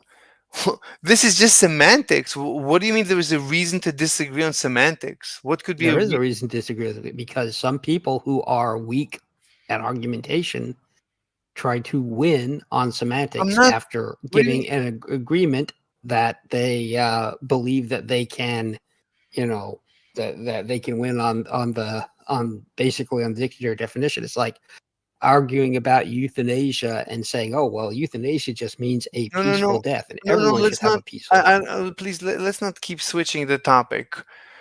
Okay, so I'm just trying to get through the semantics. So let's define. Let's agree to define English words as they are defined in the dictionary. So a rational actor prefers goods over bads. This is just semantics. This is putting words in English together. I didn't really say anything new. This is just English. Everybody, right? Yeah, it's also I don't agree with that. Wait, a rational actor prefers goods over bads. You don't agree? Mm-hmm. You don't not want how I would say it. A rational rationality assumption. I'm proposing assumes that I'm proposing. If you're negotiating, why don't you let him try to tell you? No, I'm proposing a definition of a rational actor. You're cutting him off every time he talks. True. Okay, go ahead. Okay, the rationality assumption in social sciences states that people make decisions by logically evaluating information to maximize their satisfaction or utility. But that's not what I'm proposing. I'm proposing, I think, something much on the lower level. We can't derive what you just said. It's actually a little bit complicated to derive it. I'm starting from the lowest place that I can. That I think that anyone would agree. I just gave you what I would take as a definition. So using that, you say that these people prefer good over bad. What conclusion do you draw from that? Well, would you agree that that is a good definition of a rational actor? That a rational actor prefers... I haven't agreed. I gave you my definition of a rational actor, and you didn't agree to that. Wait, do you agree or disagree that a rational actor prefers goods over bads? Yes or no? Yes, I disagree with that. Those aren't the terms I would use. And wait, what do you disagree with? Again, a rational actor prefers goods over bads. Well, Good what do you? has a moral valence. No, Bad no, has no, a no, moral valence. no. It's like pizza. We're talking about actual like let's say an irrational actor likes pizza, but doesn't, but hates working. He said he disagreed with your offer, and then you just re-offer the same thing. I think me and omnivore, we can think we can talk. I mean, I don't know who just offered his bit, but me and Dr. Heckle had a question. Go ahead and ask.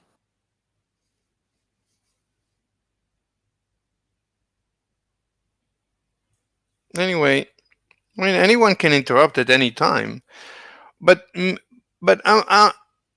I think I'm saying something very, very low level, very semantic, very English. So a rational actor prefers goods over bads, where let's say a good is pizza and a bad is work. Right?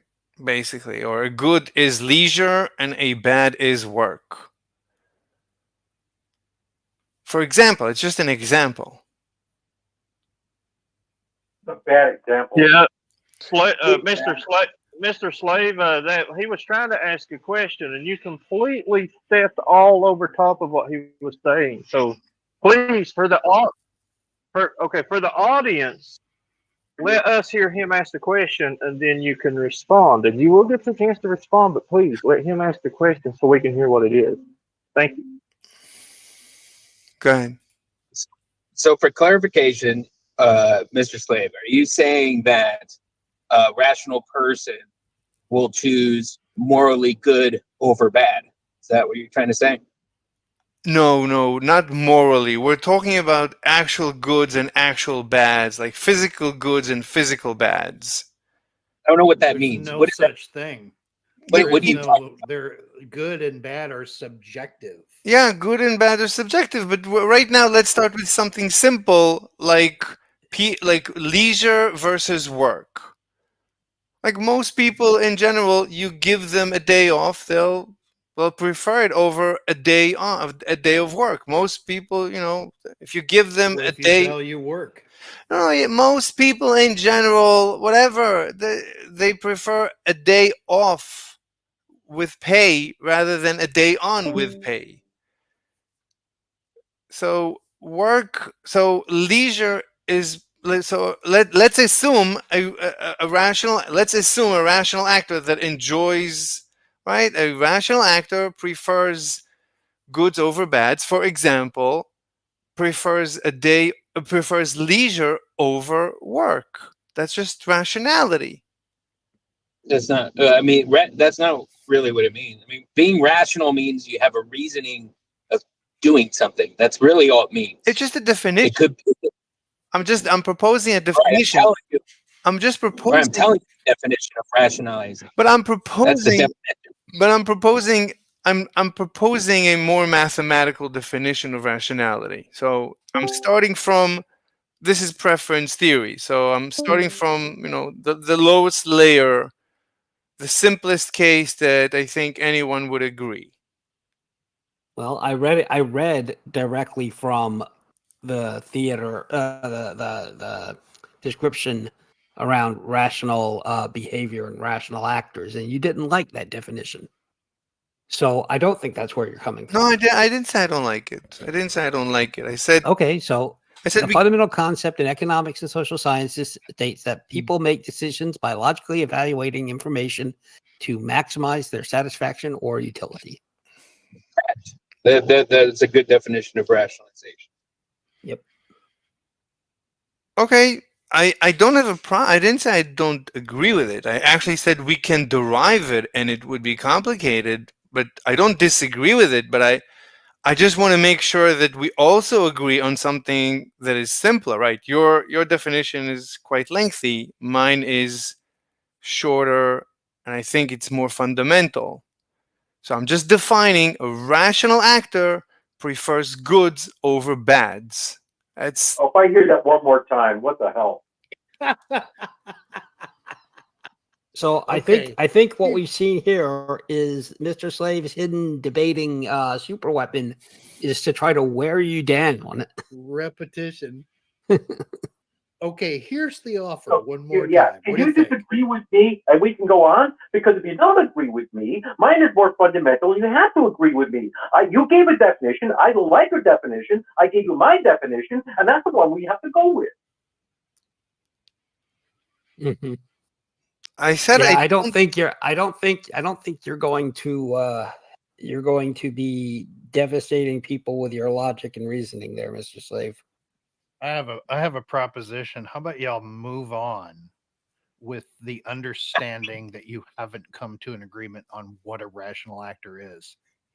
What do you Get to mean? the point. So the whole point of a definition is to have a word on Yes, top. but you guys can have the rest of the conversation with the understanding that you have two definitions of a word. No, then I mean you want to have a like you want to agree on a definition, so to continue the conversation, to build on. Well, so I I don't agree with your definition. You haven't managed to change or better explain your definition. I've told Do you you what I disagree? think some of the Do you issues with it disagree? are. Do you I've disagree? proposed another I definition. don't that is disagree. taken I don't disagree with your. directly from a reference I source. don't disagree. I don't disagree with your definition. I'm asking, would you also agree with my definition? That's my question. If not, why not? Well, I don't think those two definitions are necessarily the same thing, because utility is not necessarily good in your model, whether it's you're speaking morally or not. Correct. I can prefer things that increase a certain utility for me, even if I consider them to be bad things.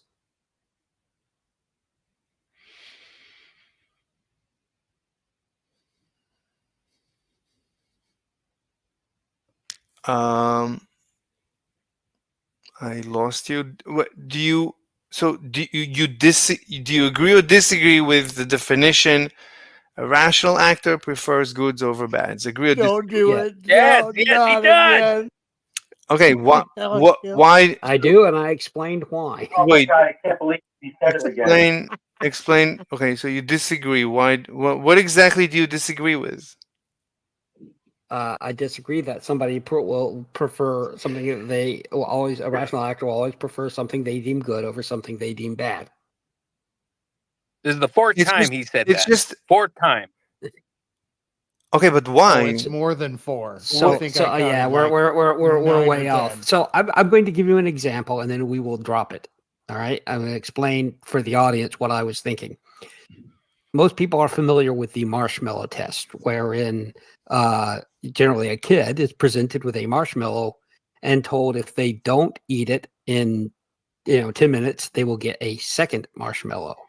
2 marshmallows are definitionally better than 1 You have a marshmallow. side angle view of this marshmallow. Hang on a second, Globe.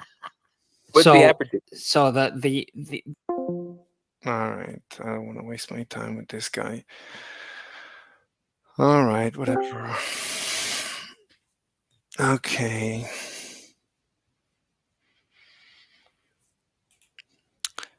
Oh, Sean G, what's up? How confused are you today? What's up, party people? Sean G coming in with insults. Very good, Sean G. Very good. This is half an hour ago. Nothing but insults.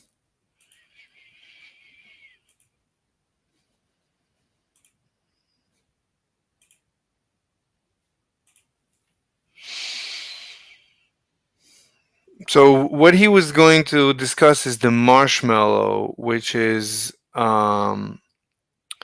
this is future versus present preference of having something in the present over having the same in the future. This is the foundations of interest rates.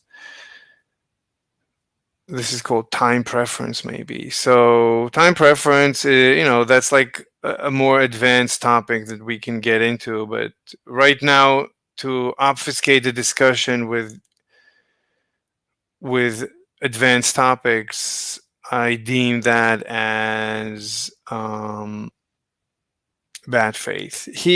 Omnivore, whatever his name is, he's bad faith in general. So I don't want to waste my time with him. He's not interested.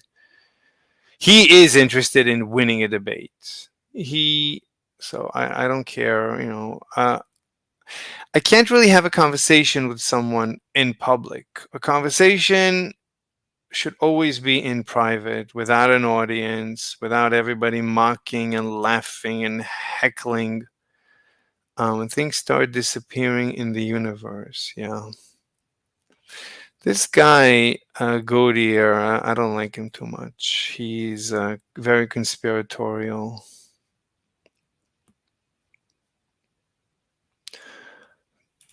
Aether. Welcome back to the origin of the Aether series. In this part, we will examine how the science of electricity was taken from the simple static charge to examining the flow of charge. This guy is incredible. Absolutely incredible. Until the last decade of the 18th century, most scientists who studied the phenomena of electricity were only really looking at static electricity. In 1752... I'm so worried. What happened to Obscure? She just disappeared. Maybe she lost her internet. She's offline. I don't know.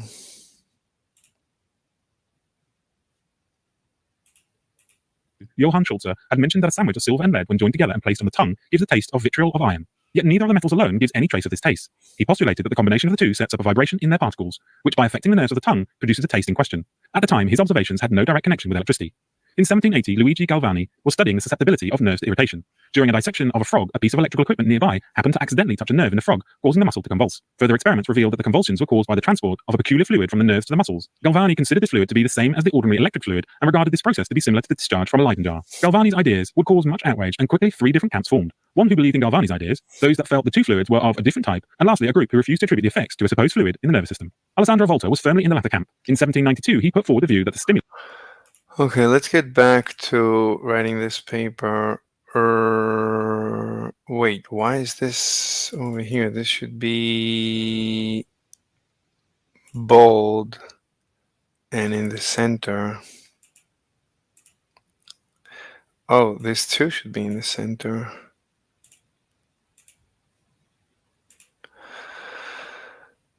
Okay, so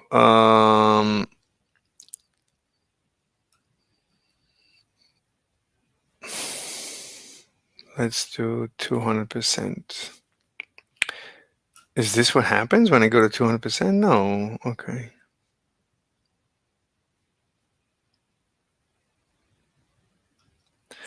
The difference between the arms is delta t. Time difference. Yeah, length difference. Delta L is equal to delta TC. Very good. So we have delta T, so we can plug it in. And given red laser light's wavelength, lambda red is 0.65 micrometers. Number of expected fringes, N. N is equal to delta L over lambda. Yeah. You have to think about this one. Now, delta L over lambda is delta TC. Right? We need to give these guys numbers, because otherwise we're not going to know what we're plugging in. So, like when we say delta L equals delta T times C, that's fine. But, okay, and that's also fine. But when we say delta TC over lambda, so delta L is delta TC. So we need to say, we're using this. So we need to give this guy a number.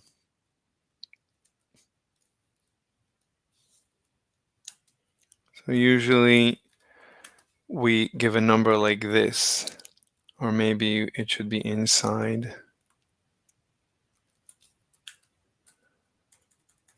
So it comes with the equation. This is, usually we say, oh, there's no tab. Usually we say equation 1.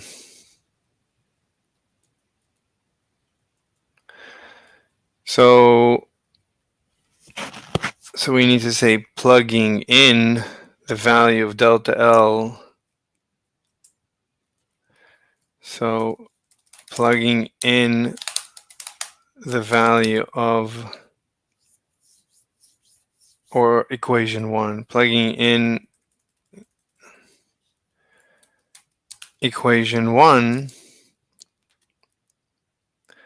So we're taking delta L equals delta TC, and we're replacing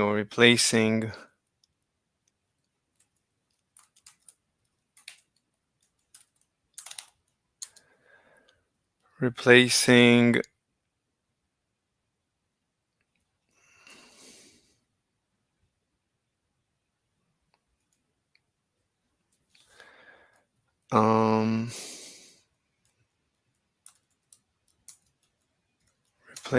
delta L from equation 1 gives us this, and now replacing delta T, this is equation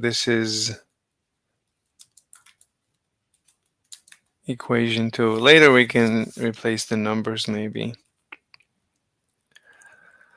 So this is equation 2. The definition of delta T to be dv squared over c cubed. So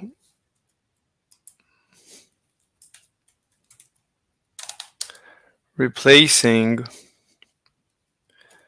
from equation 2, replacing what? Replacing delta T.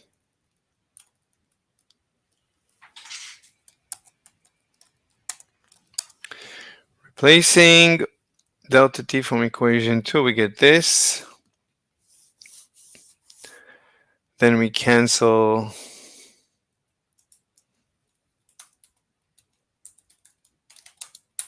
canceling C, cancel 1L. Yeah, I guess. Canceling C. And then moving C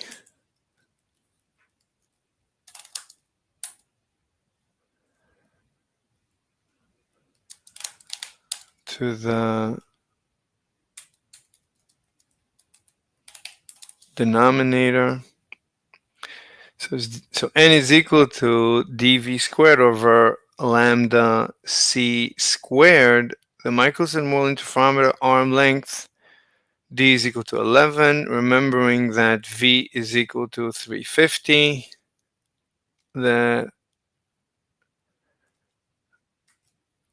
So we derived it from what equation? Where did we get the 350?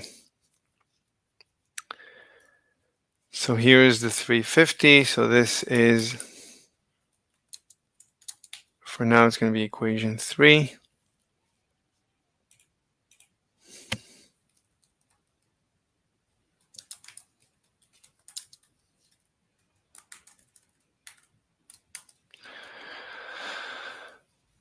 So the 350 from equation 3.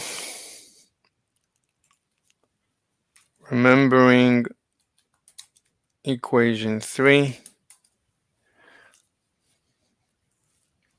So we have V. So we have D, we have V, we have lambda, and we have C. Let's define C.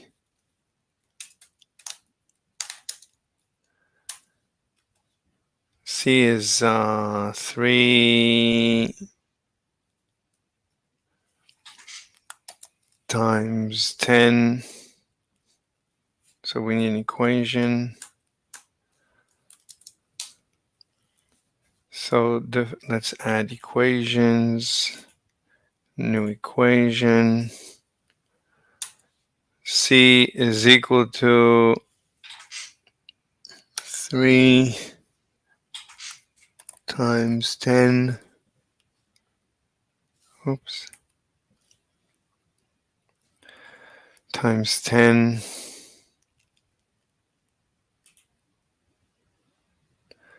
to the 8.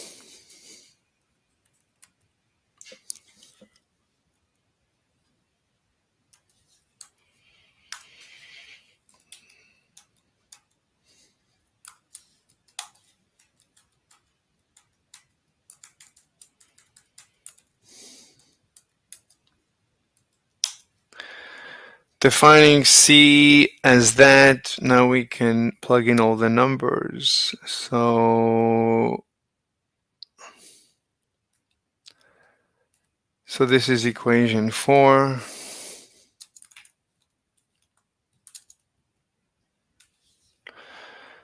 So plugging in the values into equation 4.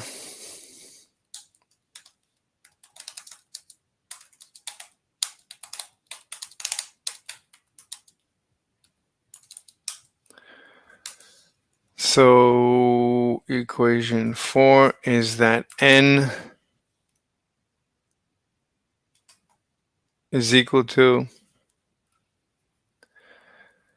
dv squared over, okay, we can copy this.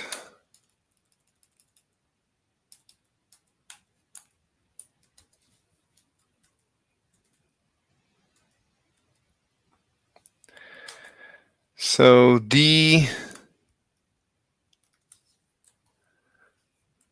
is equal to 11 meters. V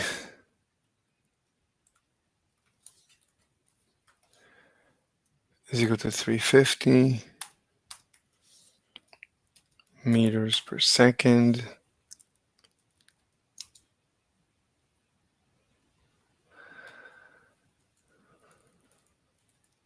Lambda 0.65 micrometers,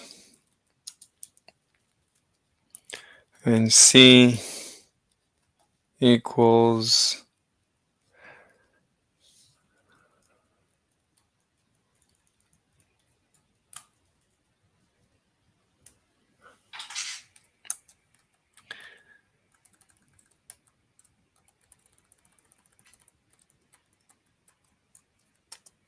3 times 10 to the 8th meters per second. So you see that the meters per second square goes away right away. This is going to be equation 5. Okay. So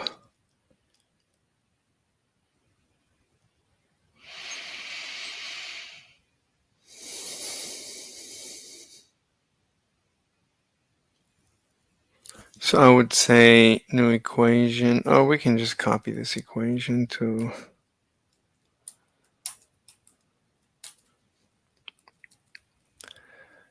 so let's remove this. So 11 meters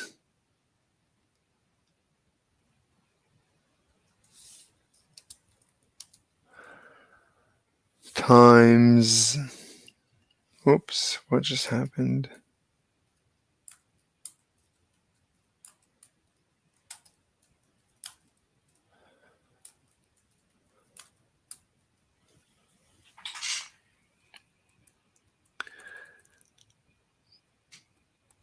Times 350 squared. Maybe we should have parentheses around everything. Lambda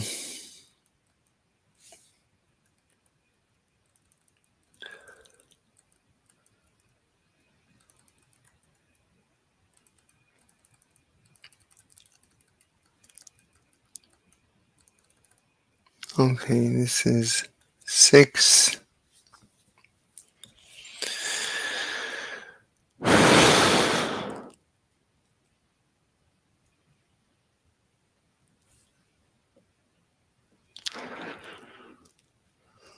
So let's copy this.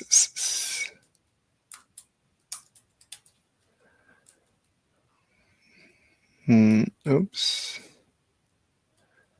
So this meter, we maybe use the same color. So this, let's say, magenta.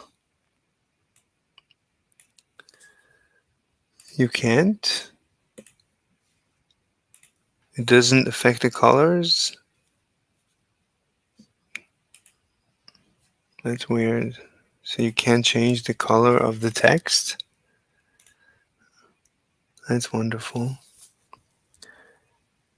Anyway, you can see that the units go away and all you end up is this M cancels, this M.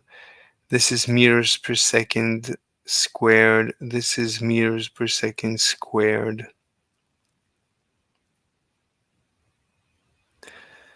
So a micron is 1/1,000,000.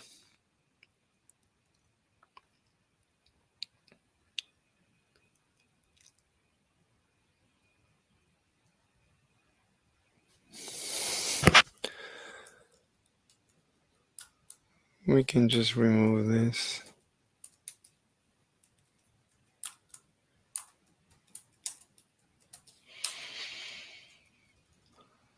So a micron is 1 times 10 to the 6.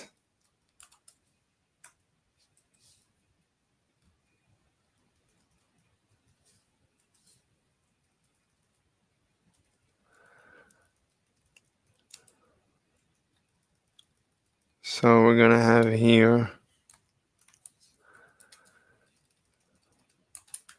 or just 10. We don't need the 1. 10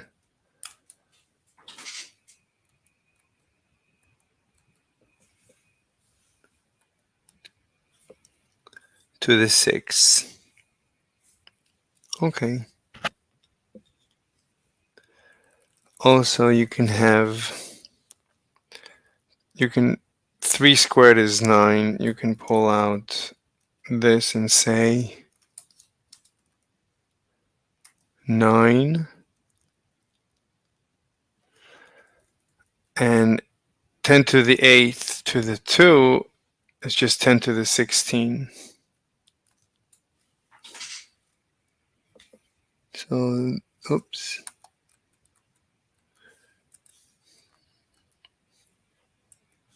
Nope. So this is 10 to the 16.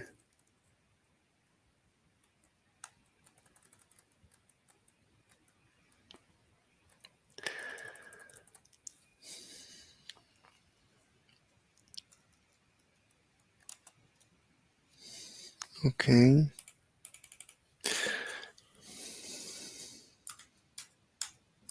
So you take this equation. So 350 squared will come back to it. 10 to the 6.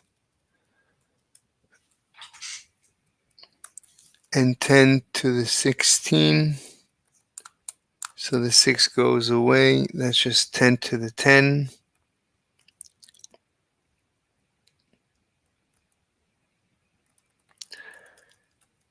And, okay.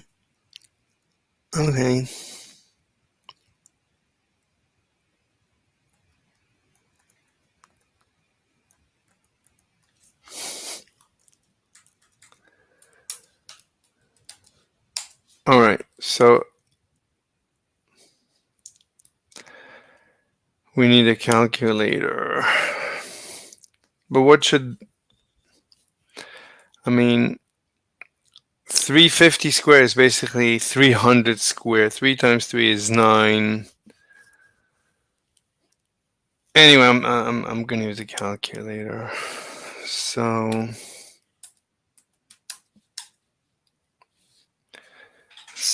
350 squared is 122,500.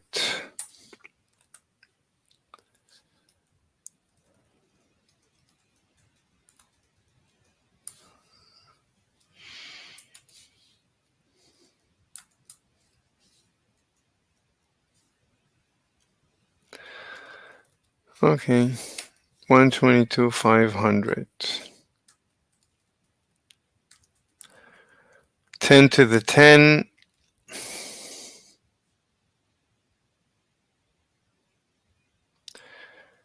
So we can reduce.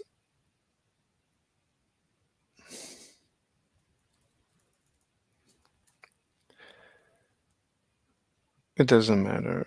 So 122,500 times 11. So times 11 is equal to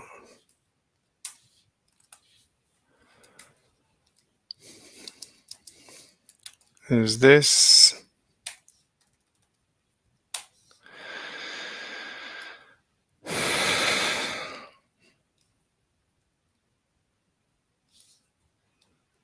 Let's just make sure we know that we're talking about this entire thing.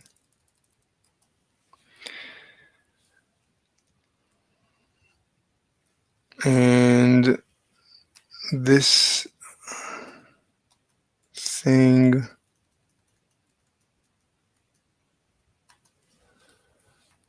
is equal to, okay, 0.6, so 10 to the 10. So 10 to the 10 times 9 times 9 times 0.65,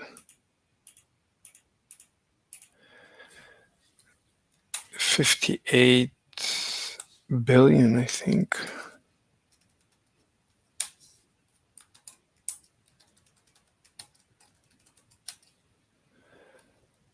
Okay.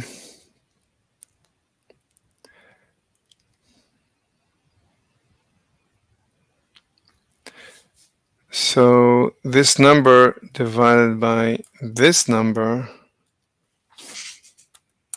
1 million. So divided by this number is 43,000.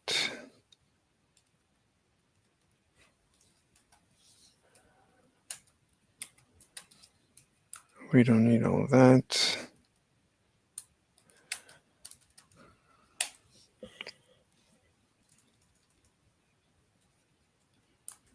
So this goes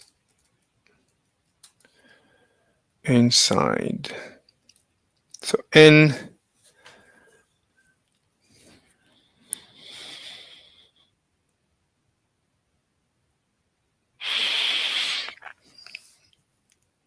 something is wrong. It should be much less than 1. Yeah, it's 1 over, so inverse. Where's 1 over? So, yeah.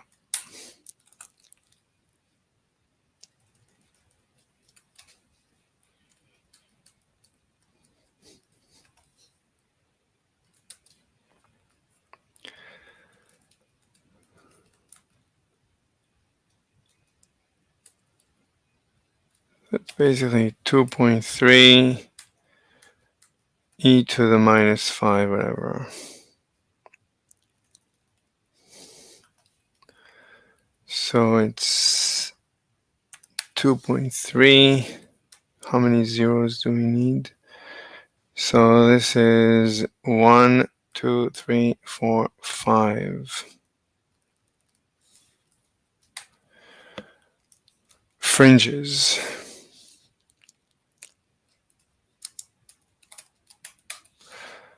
This is how many fringes they should have expected, which is well below. They couldn't have noticed something like this. This is not something noticeable.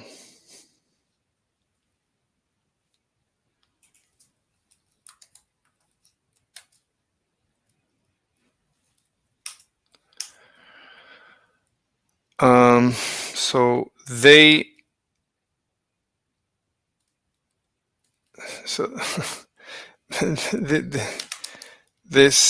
is this they could have I mean, this is unnoticeable, and this explains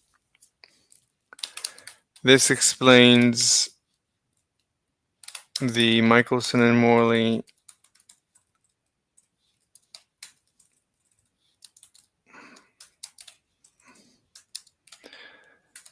null result QED.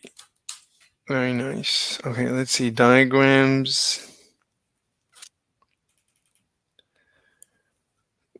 What diagrams? Let's go to 100.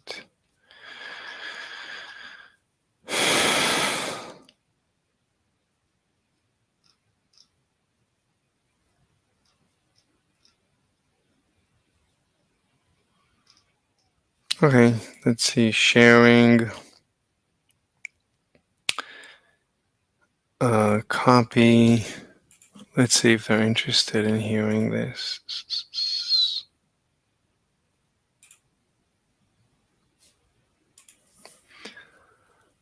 Let's paste it here.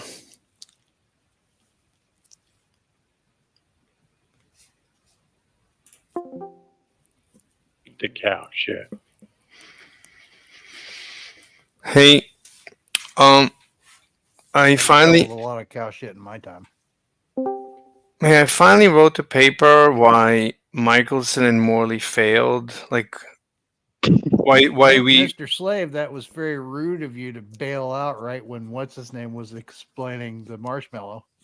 I know that I know where he's going, and look, it's okay. Like, if he wants to have a discussion on my server slowly, like one-on-one, that's fine. Like me and Omnivore, we always debate. It's we have like a maybe a personality clash. I'd really like to hear your presentation on Aether for the rest of the night. It's very short. It's just a calculation why Michelson and Morley should have gotten a null result. So I have the numbers. I can share my screen.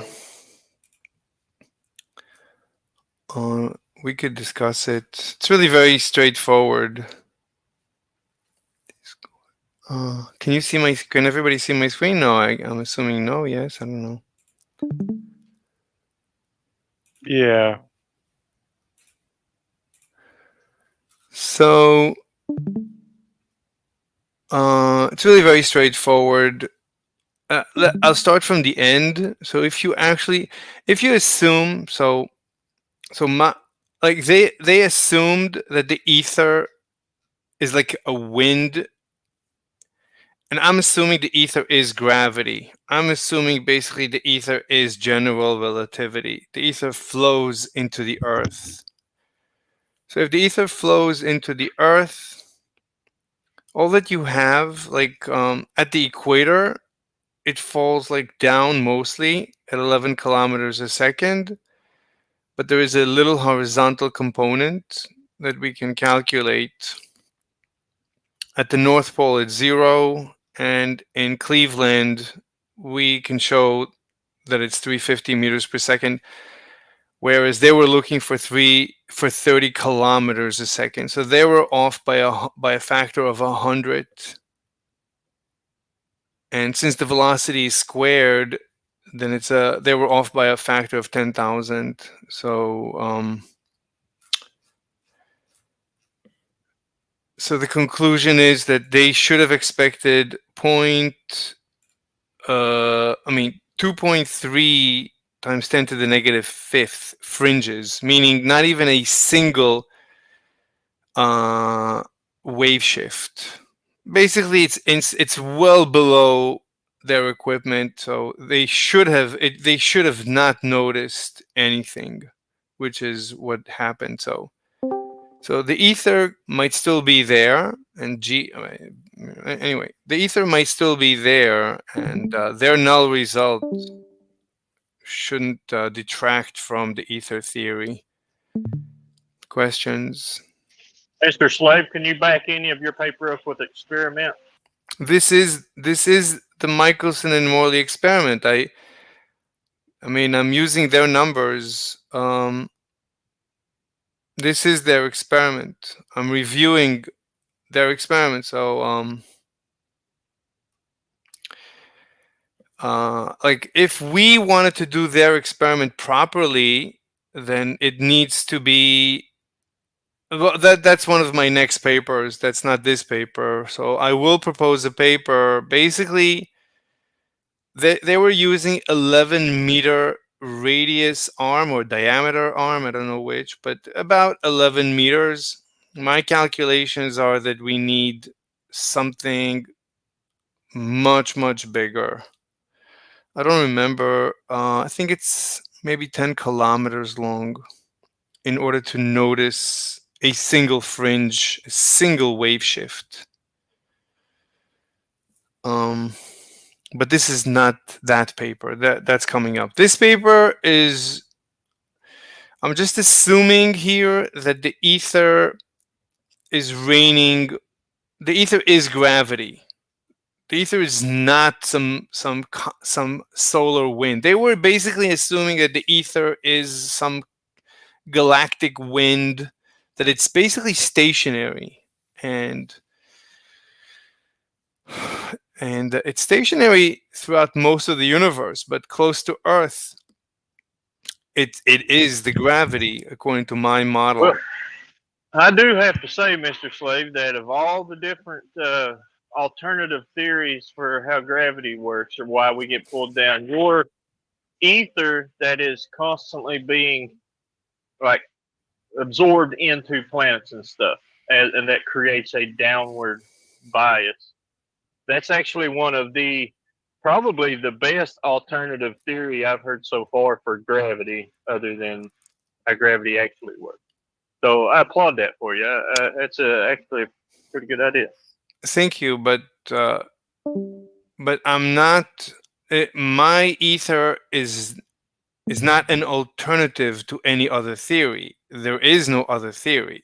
It is the only. I mean, it is quantum gravity. So there is no other quantum gravity that I've heard that I'm happy with. So this is the only theory to explain gravity. What you're talking about is Newtonian and Einsteinian descriptions of gravity, but those are not quantum mechanical theories. Mine is a quantum mechanical gravitational theory. I'm not talking about anything. I just tried to give you a compliment. I understand. I appreciate your compliment, but I can't accept the compliment without correcting what you said. I mean, you said that I am proposing some alternative theory to gravity, and I'm not. I am proposing a theory of a quantum theory of gravity where none is available. There is no. I've never heard of a satisfactory quantum gravity theory. So mine is the only one that I'm satisfied with, and the Newtonian gravity is not quantum gravity. It's basically, it's just a field equation. It's just an equation that describes gravity. It doesn't explain it quantum mechanically. And the same goes for Einstein's GR. Einstein doesn't, it's not a theory of gravity. It is a mathematical description of Newtonian gravity coupled with special relativity, basically. So GR and Newton didn't give us quantum gravity, and ether is, my ether is a quantum mechanical theory of gravity. So I thank you for your compliment.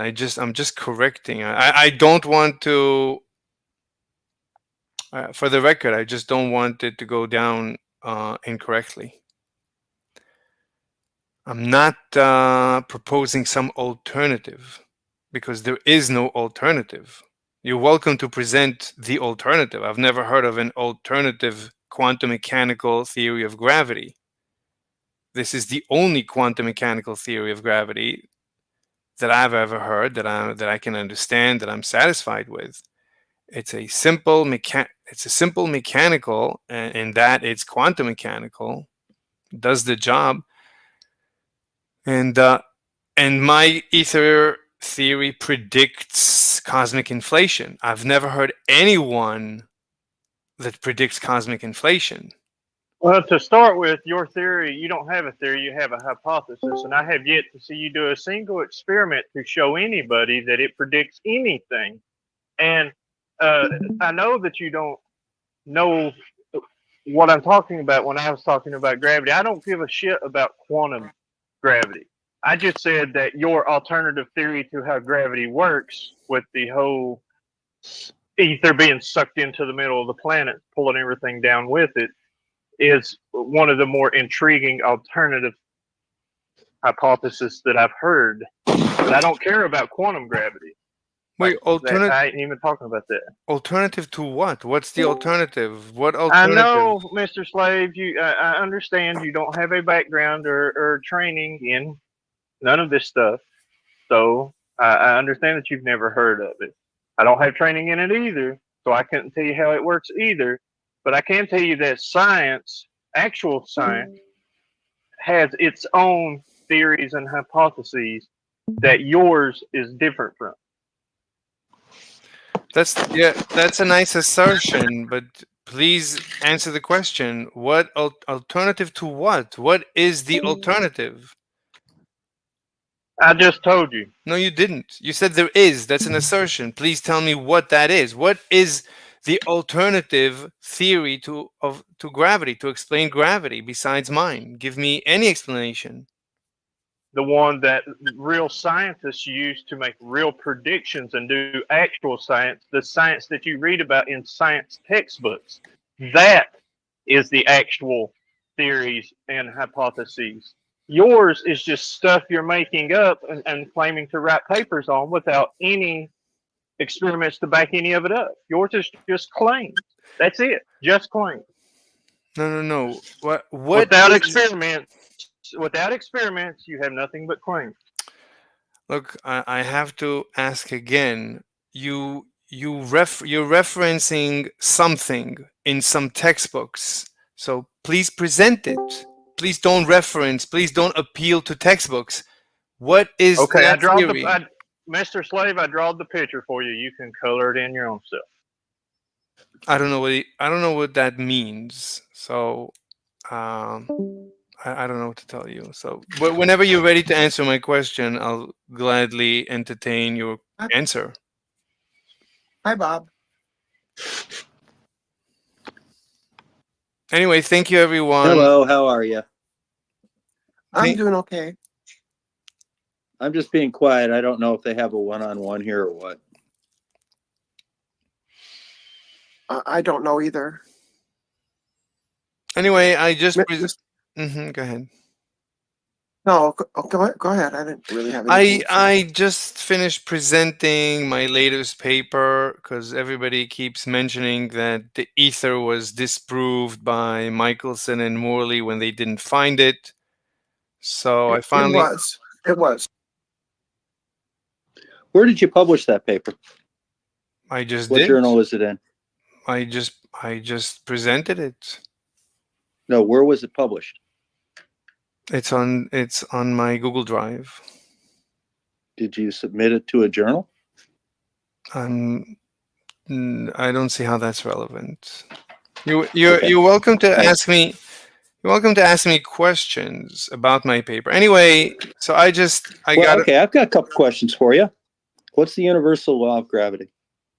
I don't see how that's relevant. Well, what is it? Well, I look. So as I said, I finally got around because every time I present my ether theory, people keep claiming that Michelson and Morley couldn't find it, therefore it doesn't exist. So in this paper, I'm explaining that if we're So you can't tell me what the universal law of gravity is? well, I asked you how it's relevant, so Well, it's clarify. relevant because I want to assess whether or not you know enough about the current model That's an to appeal. challenge it. That's ad hominem, appeal to authority, stuff like that. Well, no, it's neither.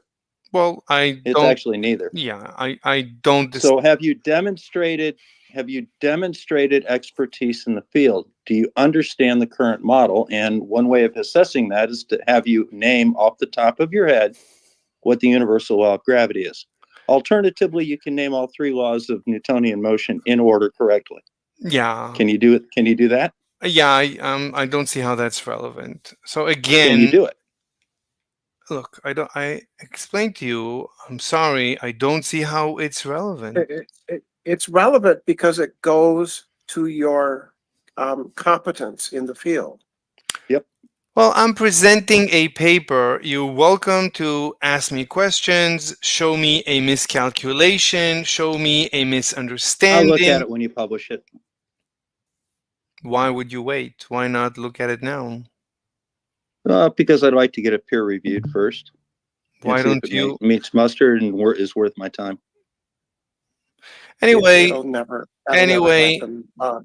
Anyway, whenever I present my ether theory, I get told that Michelson and Morley have disproved the existence of the ether because they couldn't find it. They did. So, right. So, but in this paper, Well, here, let's make it easy then and address your paper directly. What was the Michelson-Morley experiment? How was it set up and how was it designed? So if you say it doesn't disprove it, tell me how it was done and why you disagree with it. But first, tell me how it was done specifically. I mean, I drew a diagram. This is basically. Okay, is this your diagram here? Well, you can watch my desktop. You should be able to. Okay, so that's your diagram. Mm-hmm. Okay. And what's going on here? So at the bottom is the light source. Okay. In the center is a half mirror. Yep. So half of the beam goes to the left, half of the beam goes straight. Okay. And then the two beams come back. The beam from the left goes through to the right, and the beam from the top takes a right turn to the right. Okay, so the purple is the detector? Yes. Well, great. It's now, where yeah. Mm-hmm. Now on that diagram, is that big purple arrow the direction of the ether? Yeah, you can assume, but the whole thing rotates. Okay. So how would it affect your mirrors, the beams along the x-axis? So theoretically, there is supposed to be a little bit of a difference between the effect of the ether on the. Okay, no, I'm just talking about the two on the x-axis. You've got the purple detector, and you've got looks like a mirror opposite with the diagonal mirror in between. Mm-hmm. So what happens to those beams of light with the ether coming in that direction? Well, the ether is supposed to slow down the horizontal beam. Okay, which direction would it slow it down? Well, it would slow down when it comes back to the right. Okay, so when it moves from left to right, it would slow it down. What would happen when it moved from right to left? It would speed up. Okay, so would there be a net difference there? Yes. You can think if the ether, for example, travels at the speed of light. Okay, so you think that on the x-axis, it slows it down in one direction. What does it do in the other direction again? It slows down, speeds up initially, and then speeds up on to the left and slows down when it moves to the right. Okay, and it would be a wash then, wouldn't it? The net change would be 0? No. So if you assume the speed of the ether, for example, relative to the apparatus, let's assume the ether flows at the speed of light, just to go all the way and see what happens. So when the yellow beam hits the diagonal and goes to the left, it instantaneously hits the left mirror, 0 time. But then the purple. Why would it be 0 time? Well, we're assuming that the ether is flowing at the speed of light. So if the so's the light. So why would it be 0?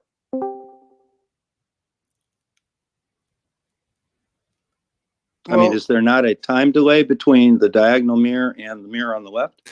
No. If we assume that the ether is moving to the left very fast, then we can see how the time it takes to move to the left is basically 0.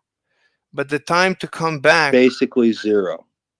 But the time... How about when it moves from left to right? Right. Is it basically infinity? Yes. Or no? Yes. Well, it would be basically... No, it would be forever because you sped it up to have instantaneous light hitting the left.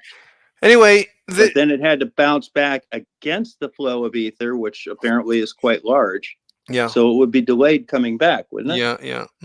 Anyway, would the average, if you average them both, would they be at the speed of light?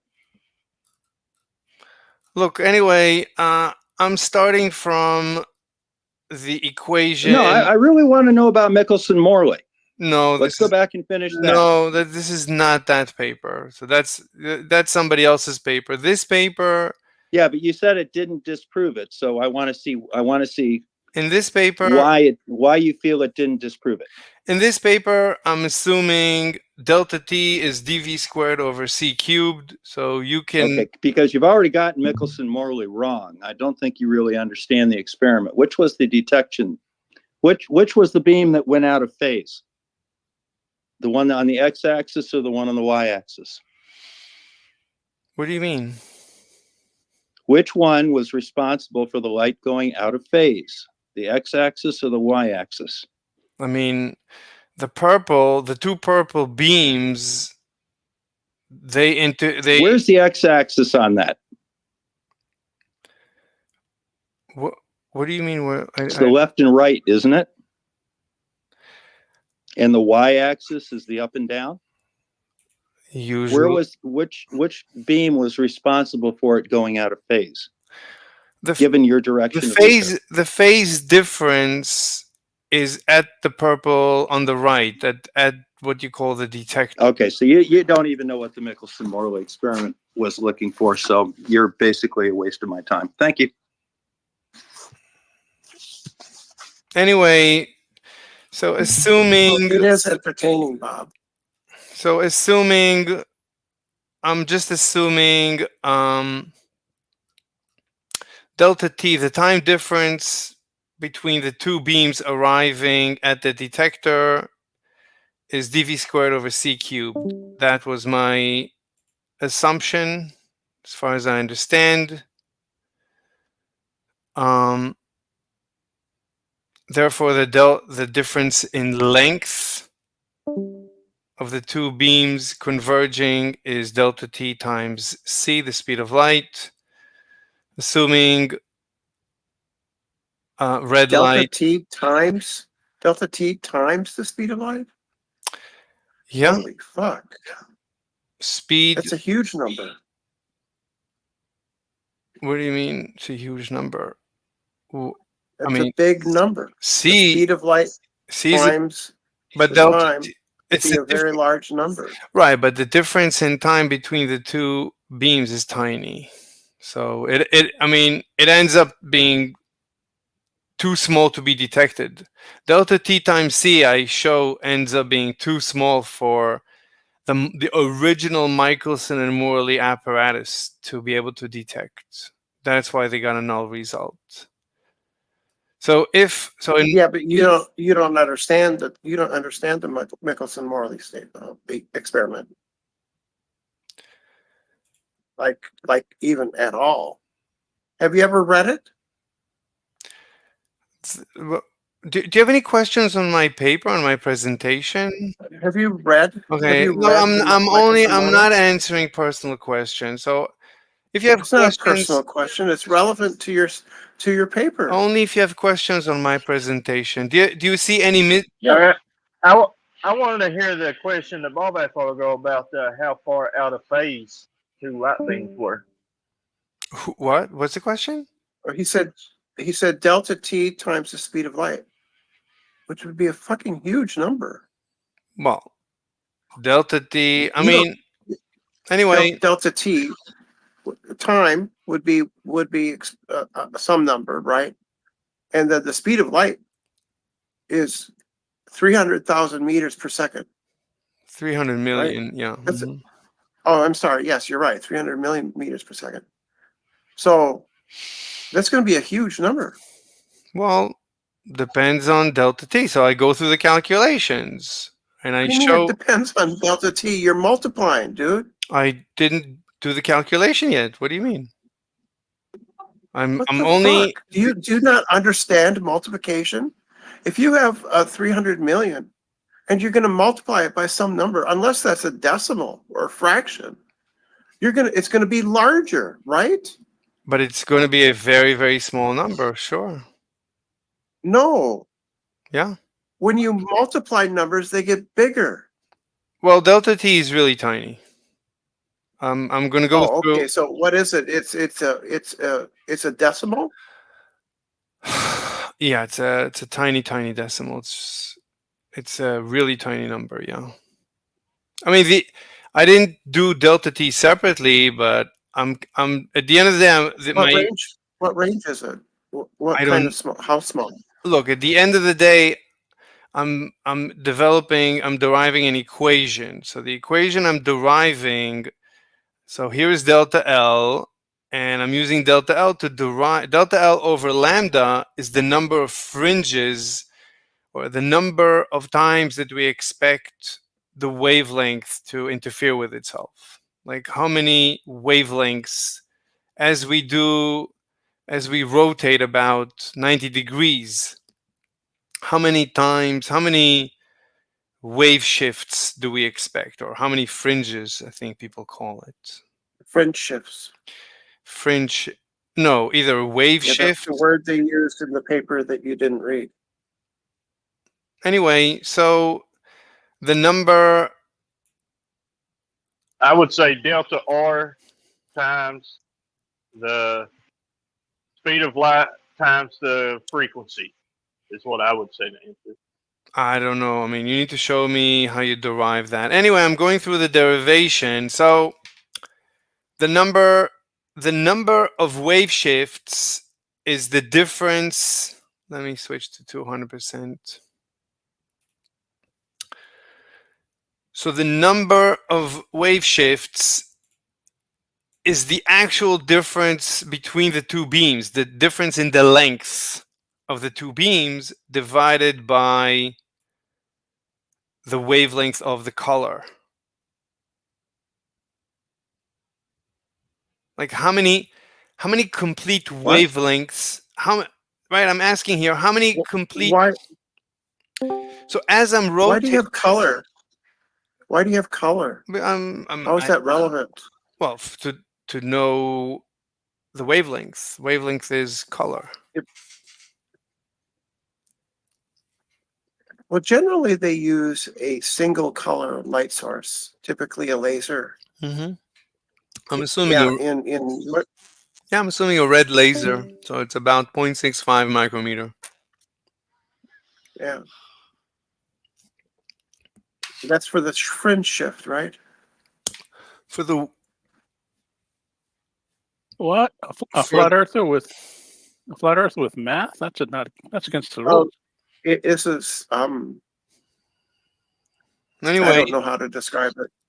Anyway, so right, so the number of wave shifts, of complete wave shifts, is The difference, right? Delta L is the difference in the length of the two beams, right? At the end of the day, they're going to be off by some difference of length.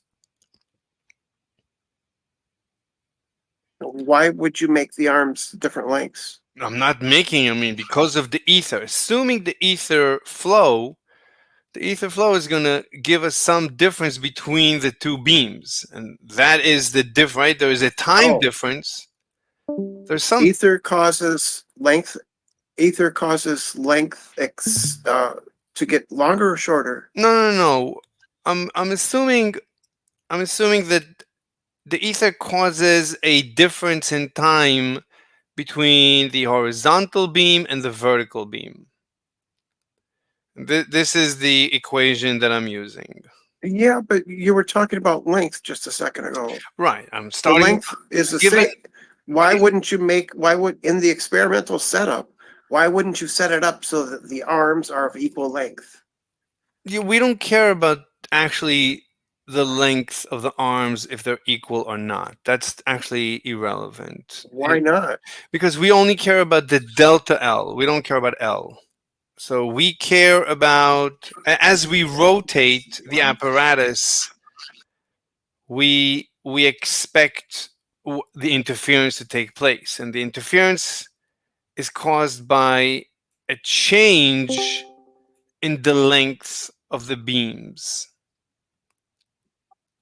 A difference in the length of the two beams.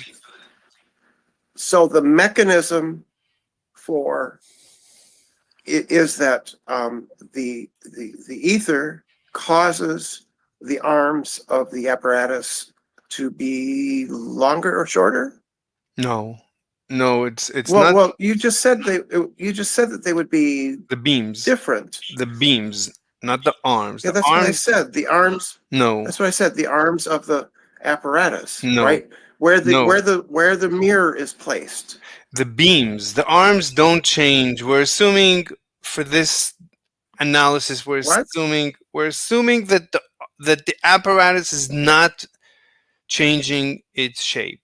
It's not. So is the distance from the central diagonal mirror? That's the half silvered mirror that's split, right? Mm-hmm. The distance, right? Mm-hmm. Yeah. Yeah, the distance from that to the mirror on the left, and from that to the mirror on the top or on the bottom.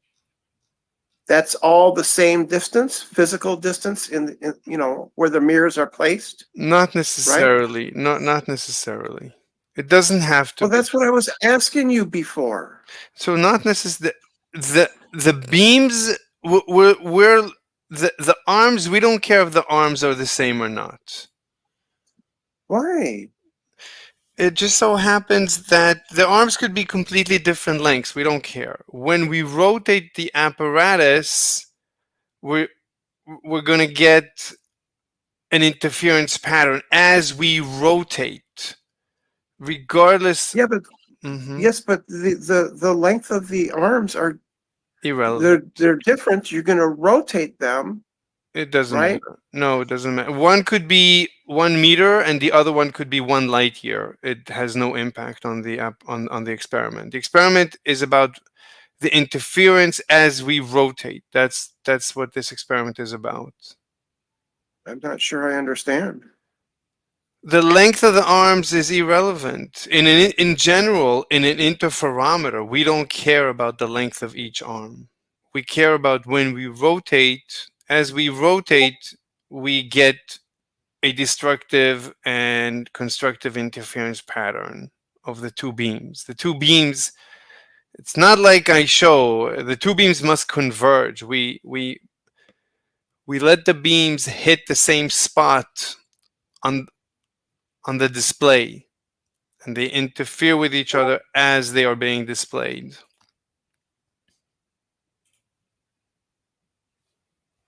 Do you understand?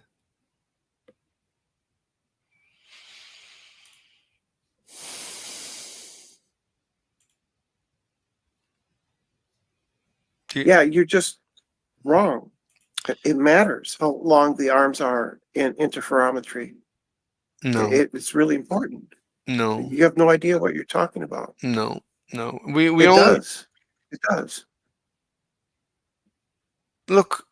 So when we turn on an interferometer, we get we get some pattern.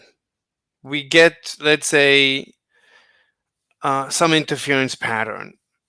I didn't show it in this paper. Maybe I'll add another diagram. When we turn on a Michelson interferometer, we get a pattern, an interference pattern that is some sort of pattern. And it doesn't matter if one arm is 1 meter and the other one is 1,000,000 meters. We get some pattern.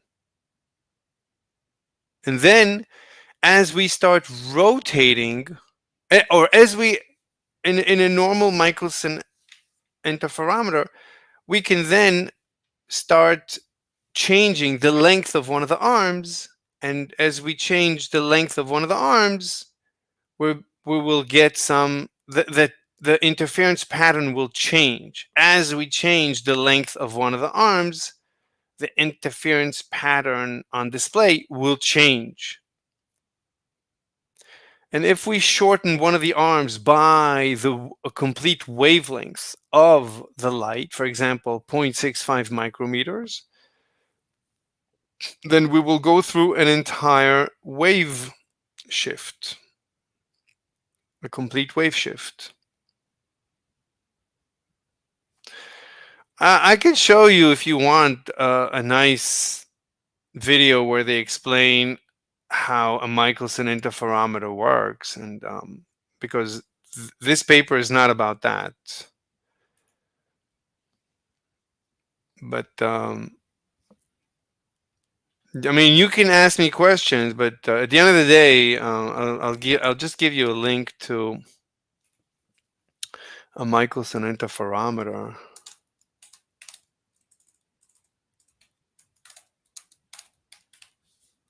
So in your case, in the Michelson-Morley case, what they're looking for was the ether was the supposed medium of light, right? Yes. But it sounds like in your case, it's doing something different. It's making the apparatus longer or shorter. No. So here I put in the side chat. You can watch a video. They explain how to use a Michelson interferometer. So once you understand how that works, only can you understand the Michelson-Morley experiment. Because Yes, but how does yours differ from Michelson-Morley? I'm analyzing Michelson-Morley, and so they assumed that the ether is flowing at 30 kilometers a second.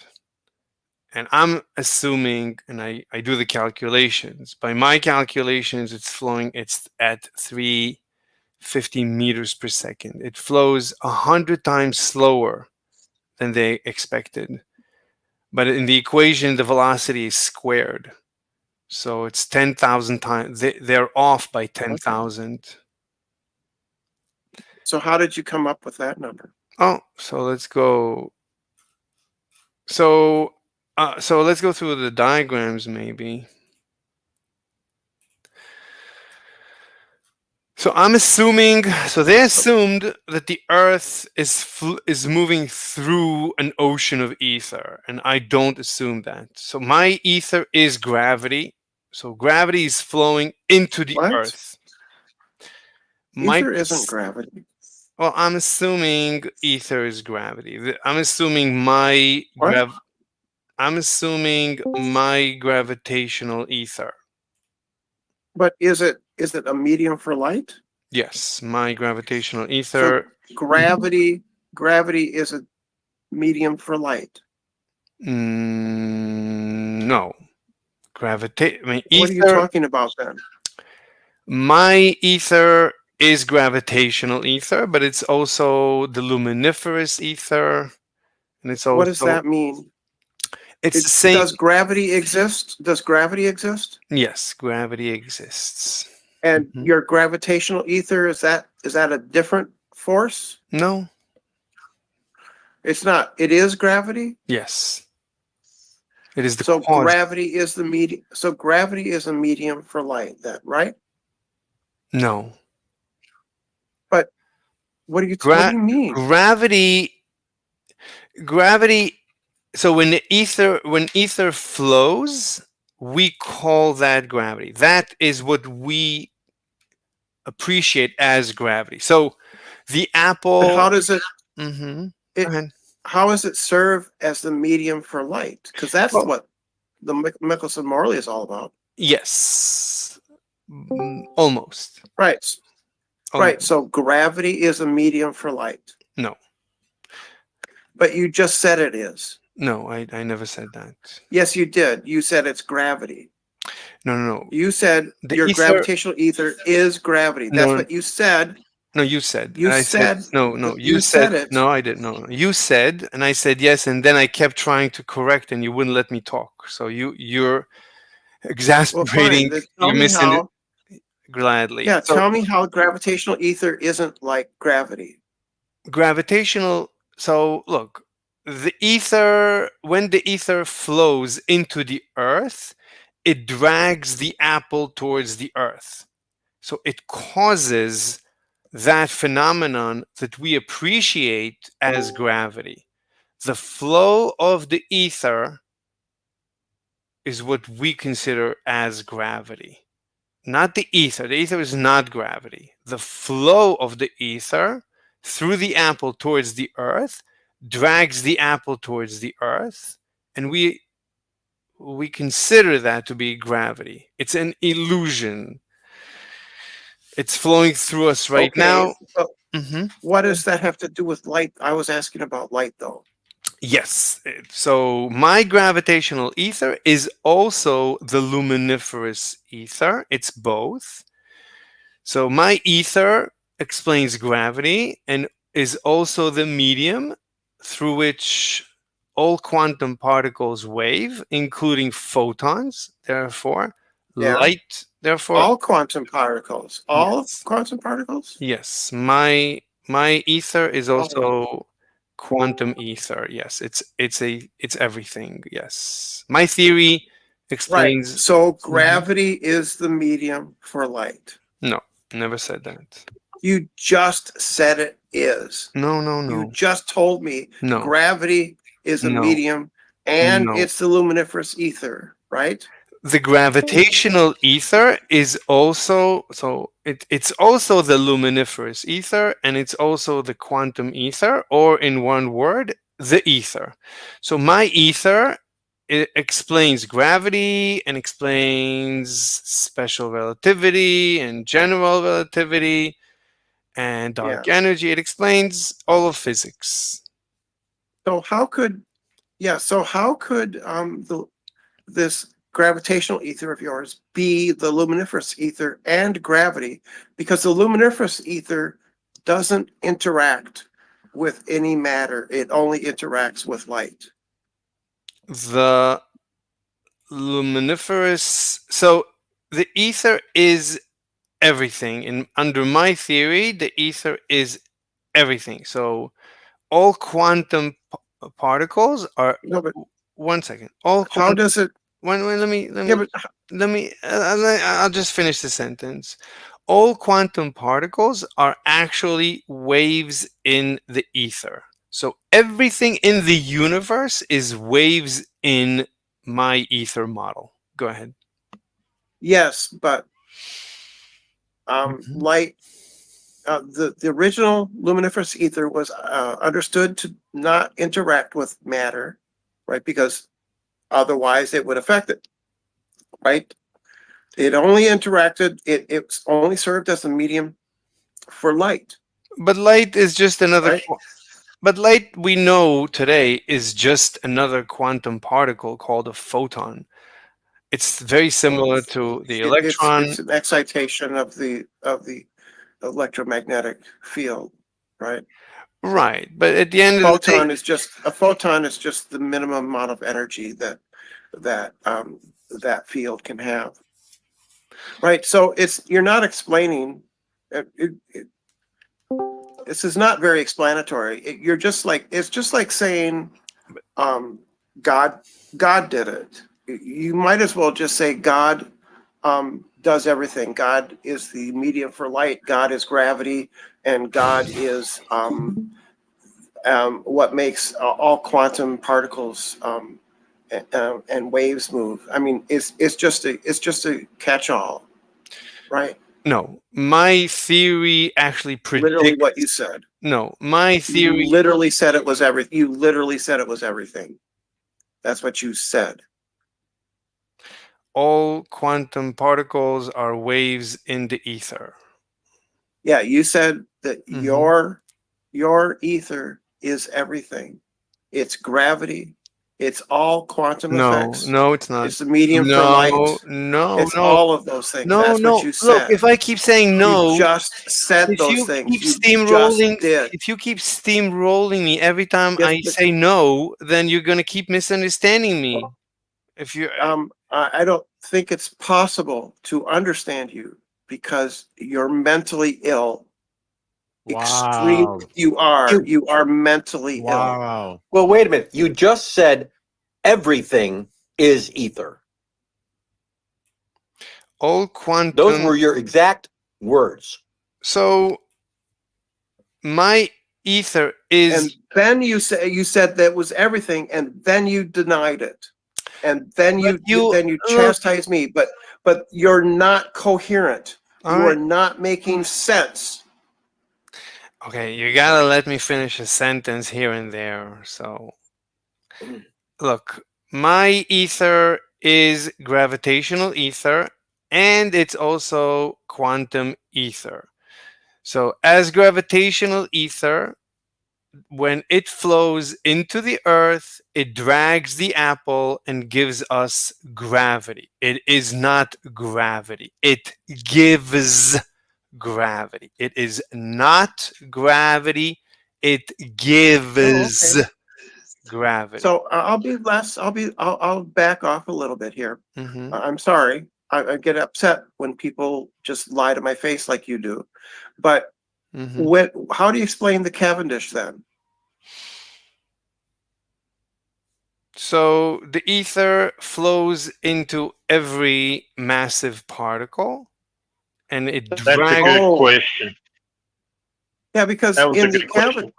in the Cavendish, Mr. Slave, it's a horizontal attraction because they eliminate the downward attraction of the Earth, right? So that they can isolate the gravitational attraction between the weights in the experiment. So they move horizontally. You said it's caused by. You said that the movement of an apple is caused by the gravitational ether flowing downward into the Earth. Well, that's just an example to explain why apples fall into Earth. But if you want me to explain the Cavendish experiment, then I would go into details. But that's not this paper. This is a different paper. Do you want trying me to make coherent sense of your? Well, this is all your ether, the Mr. Slave Yes, ether. but this is and not. It works as gravity. It works as at the quantum level, and it works as a medium for light. So how does it know when to switch between those different modes? Those are modes of operation. How does it know to act like gravity sometimes, but then to act as a medium for light in other times? Let me just make. Okay, I'm just making sure that the stream is doing well. Yeah. Look, so I have many papers. This is not this paper. I'll gladly. I have many papers. Doesn't answer that question. You have a universal force that unifies all forces, right? Yeah. You're unifying quantum mechanics. You're unifying gravity, and you're unifying an ether that is the medium for light. You're unifying them all. Yeah. Right.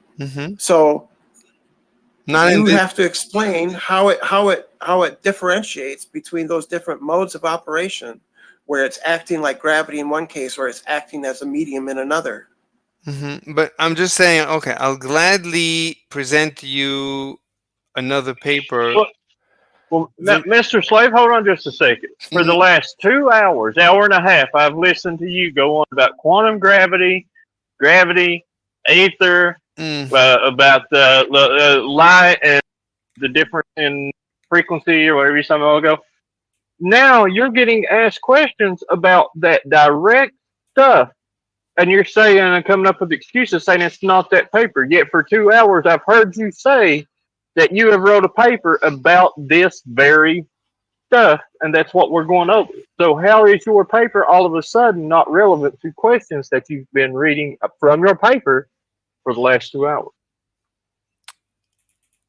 I'm trying to present a new paper that is not my Aether, my introduction to Aether paper. This is just I'm trying to introduce a new paper that I wrote today that explains why Michelson and Morley should have received a null result, and them receiving a null result does not preclude the Aether. It's as expected according to my Aether model. So we can assume my Aether model to go through the paper, or if you want, I can do again intro to my Aether instead, whatever you want. Mr. Slave? Yes. Mr. Slave, in the original Michelson Morley, they assume that the Aether is stationary. It doesn't move. The movement is caused by the movement of the Earth. Yes. Not the Aether. The Aether was conceived to be something that permeates all matter and all space and serves as a medium for light. And so you described it as moving, and you don't understand even the basis of the original experiment. It was moving because it moves because they knew that the Earth is moving. Right. So they assumed that the Earth moves through the Aether at 30 kilometers a second. Right. Right. So I'm assuming something different. According to my model, the Aether flows into the Earth at 11 kilometers a second vertically. And there is a horizontal component that is in Cleveland, Ohio. I calculated it to be about 350 meters per second horizontally. They were expecting 30,000. So they're off by 100 of 100, which, since you take the square of the velocity, so they were off by a factor of 10,000. So of course they should have gotten a null result. They were expecting 10,000 times of what is reality. So their equipment, of course, cannot handle this. So their null result is perfectly explained by my Aether model. What was your justification for lowering the speed from 30 kilometers per second to what was it again? I forgot. 350 meters per second in Cleveland, Ohio. Right. So what is your justification for lowering it that low? So I can go through the calculations, but here are the diagrams. So the assumption... You don't know, do you? You don't know, do you? You don't know. I'm trying to answer. You've never read their paper, have you? I'm trying. Have you read their paper? I'm trying to answer your question. What does the 30 kilometers per second represent in their experiment? What is that? The motion, the velocity, the radial velocity, or the linear velocity of the Earth in its orbit around the sun. Right. So you think the Earth goes 300 meters per second around the sun? No, 30 kilometers. Their assumption is 30 kilometers per second. Theirs is? Yes. And yours is? Irrelevant. My Earth does not move through the Aether. Rather, the Aether flows into the Earth. It's a different model. So the Aether is not stationary? Well, the ether is stationary relative to the universe, but it flows into massive bodies. So around the Earth. Why? Why does it flow into massive bodies? Then I'll gladly, that's as I said, that's a different paper. I'll gladly go through my other paper. Right. So you understand that the 30 kilometers per second was Earth's orbital velocity. Yeah. And then you just arbitrarily changed it to a lower number so that it could fit in your predetermined conclusion. No. Which was that it was too small to detect. No. And when I say no, and you sounds to me like what you did. Well, when I say no and you keep steamrolling me, again, you're going to always misunderstand me. If I say no, what's the point of steamrolling me? You said something, I said no. Even you keep talking. You always, you say something. Well, that's because if I say you no, gaslight me. That's because you gaslight constantly. I'm sorry if you feel that way. You lie. You basically you lie. You say one thing, I call you on it, and you say no. When I say no, that's and you lying. Look, if I say no and you keep steamrolling instead of stopping and letting me explain, you're gonna maybe think I'm lying. Explain to me how you decided that the Earth is stationary. I didn't say the Earth is stationary, and at no point. Well, it has to be. No. In your system. No. In your system, the ether flows into the Earth, right? The ether flows into the Earth, yes. Yeah, and if the Earth is moving, then that would change. Look, the point is. Yes, it would. Yeah. It does, but at the end of the day, my ether flow is gravity. So according to you, you should be able to detect. Gravity isn't a medium for light, Mr. Slave. No, I didn't say. I keep correcting you. I never said gravity you is. You just did. You just said it's gravity. What? Look, you gotta let me finish. You just said that the ether is gravity. Well, what are you? You gotta let me finish sentences. You gotta let me finish sentences. I'm so sorry. Stop lying one sentence right after the other. One sentence. You literally said the ether is gravity, and then I said to you can't be a medium for light, and then and then you try to gaslight that one sentence later. Stop lying. I don't know what to do. Look, you gotta stop stopping me mid-sentence all the time. If you're gonna keep doing that, I don't know. You can conclude. It's kind of hard to follow because you also just said that the ether flows into the Earth because in your model the Earth is stationary, not passing through the ether. You said that. No. You just said that, and then you say no, the Earth is not stationary. I don't get it. Okay. Look, at the end of the day, my ether causes gravity.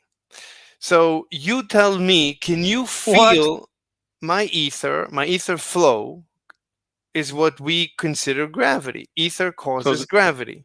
Is it pushy force or pulley force? Anyway, it's a push force because he says its flow into the Earth causes the apple to fall. So it's not gravity, it's pushy. Yeah, it's a pushy force. It brings gravity. He said it brings gravity. Yeah, but then he says that it's also a medium for light. It's incoherent at the basic. Okay, look, it's not this paper you want. We'll go through. You've got like 10 or 12 papers. This one you just inked today. I got it. And when you were asked a question about what causes it, he goes, I'll show you the calculation. That is not the answering the question. Look, if you want, I can give you the intro to my ether model, at least the gravitational ether. And once we go through that, I hope you... Gravitational ether. I don't suppose you have any evidence for this ether. Anyway, once we go through this model, you can ask me all the questions, then maybe you'll understand why in my model the ether flows into the earth as the earth goes around the sun, and the sun goes around the earth goes around the sun at 30 as kilometers the per earth second. That's why Michelson Morley put that in their paper. That's what it's there for. 30 kilometers per second. It's the orbit of the earth around the sun. But okay, so now you're in my adding model, that in my model, the ether on the solar scale, the ether flows into the sun. That is what is causing the earth to orbit the sun. Is there anything this ether doesn't cause? Does it white teeth or something? It's also behind other quantum forces, and the medium for light. Does it cure psoriasis too? Oh, I'm sure it does. Yeah. He's unifying all four. He's unifying all four forces. Oh shit! Yankees lost. There you go, Mr. Slave. Run your paper by NASA Shield. See what he has to say. Is this the one with the duck? Anyway, so if you want to go through my ether model, how ether gives us gravity, we could do that. And I don't see how it can do two things at the same time. I don't see how it can be giving things gravity, which is an incoherent statement, and serving as a medium for light.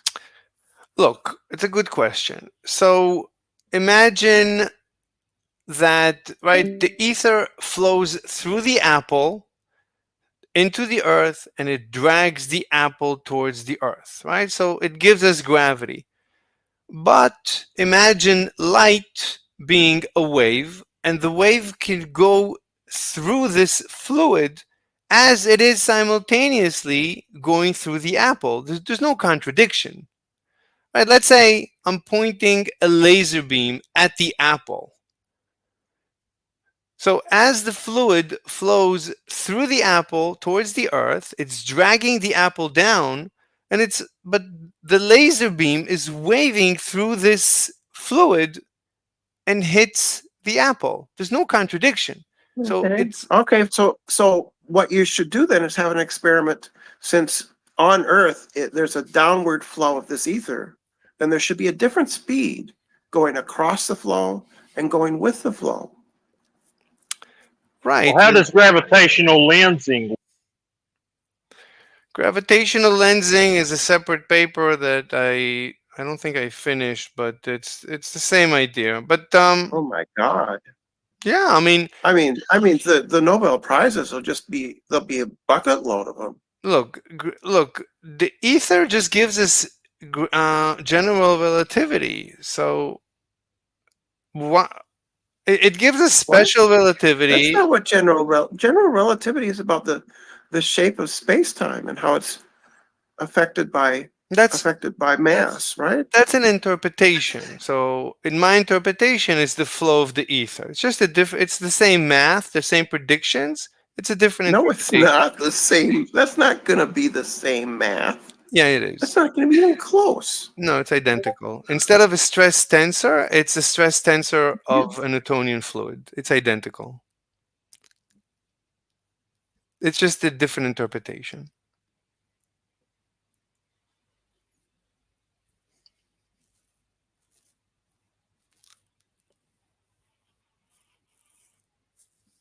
It's still, I think you need to set up an experiment where you go all that I'm with going the ether and against it, both with it and against it. All that and any experiment it would follow that there would be a difference in the time. Exactly as general light travels, right? Exactly as general relativity predicts, because my ether gives us general relativity.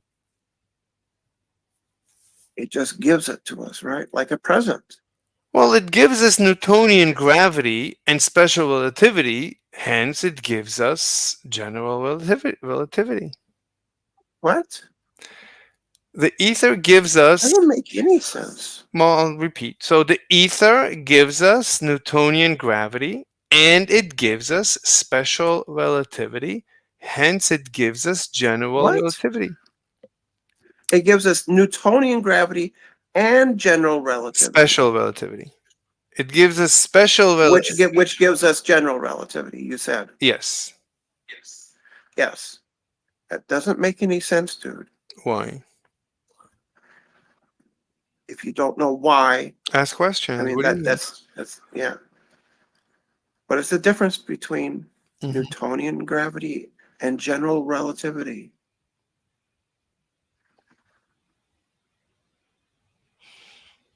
What's the difference? I mean, at the end of the day, they should be the same, right? Right? They both give us. They're very different. But they both in give general. us. In Newton, it's a force. It's not a force in general relativity. No, that's not true. It's not a force. No, that's not true. No, it is true. No, it's not true. Gravity is not a force in general relativity. It's not a force in Newton either. Yes, it is. No, it's not.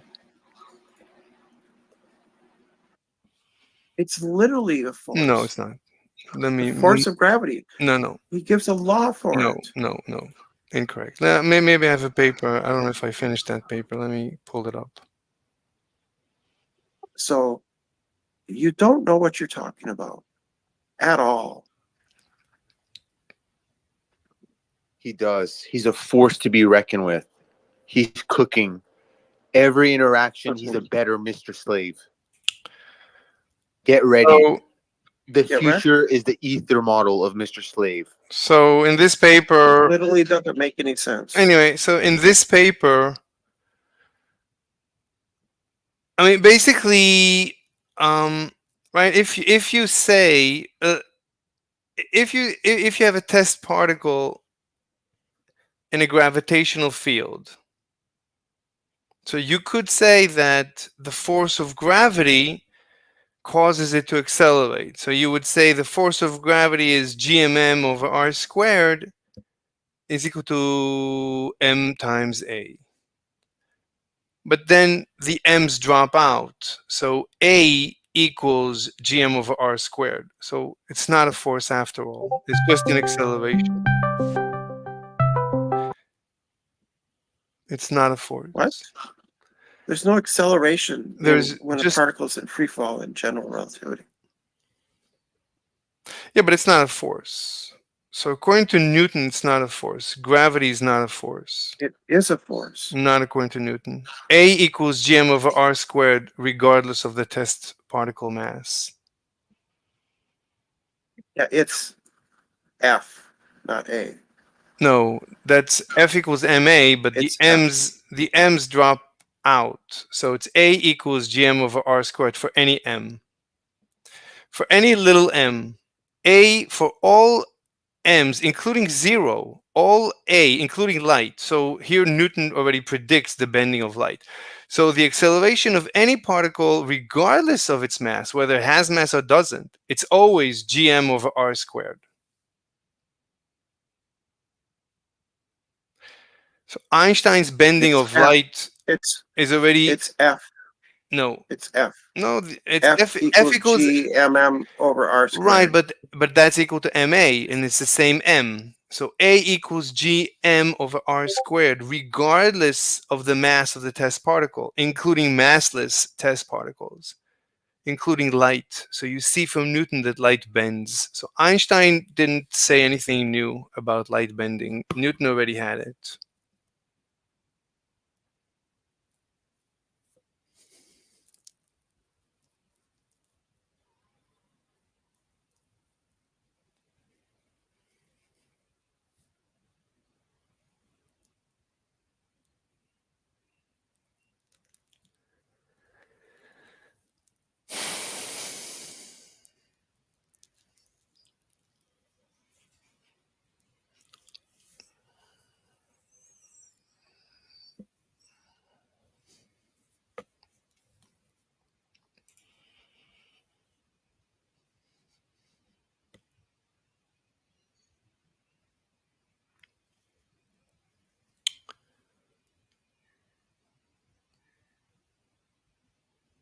Well, Mr. Slave, are you still here to start with? Yeah, I see it.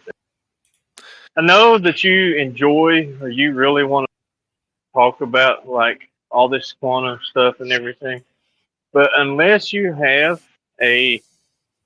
some kind of field of study or some kind of education in this particular topic, you're woefully hopeless to ever understand what you're talking about. With, I mean, I know you read off equations and everything else, but I feel like that you don't really even understand the equations you're reading off, or why that the different variables in those equations change and do the things they do.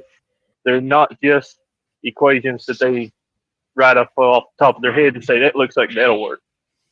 And I feel like that without training or prior education on this topic, you're not ever really going to understand it very well. So here is, and I hate to say that, but that's just that's the indication that you were giving off. Might have been the wrong word. So here is a paper where I prove that even from Galileo we can have light bending and gravitational lensing. This is a paper, Gravitational Lensing from Galileo.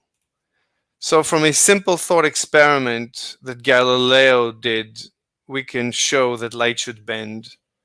So Galileo said that all objects, so Aristotle said that different objects fall at different rates. Like a heavier object falls faster, accelerates faster. But Galileo said, let's think about that.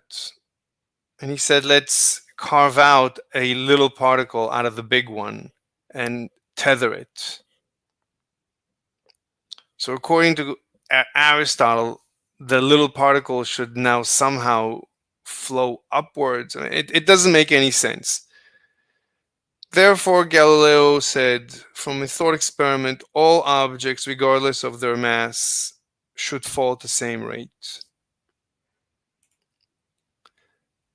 So if we take that thought experiment to its ultimate conclusion, and we carve out a smaller and smaller particle from the big mass, we end up carving out a photon, a massless particle.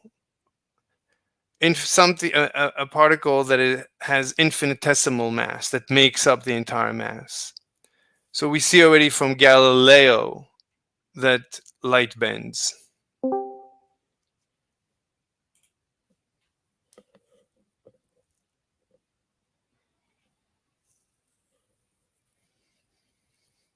Anyway, look, I mean, I can show you how anything known in modern physics I can derive from the Aether model. We can just go paper by paper, and I didn't finish all the papers. There's still more in the pipeline.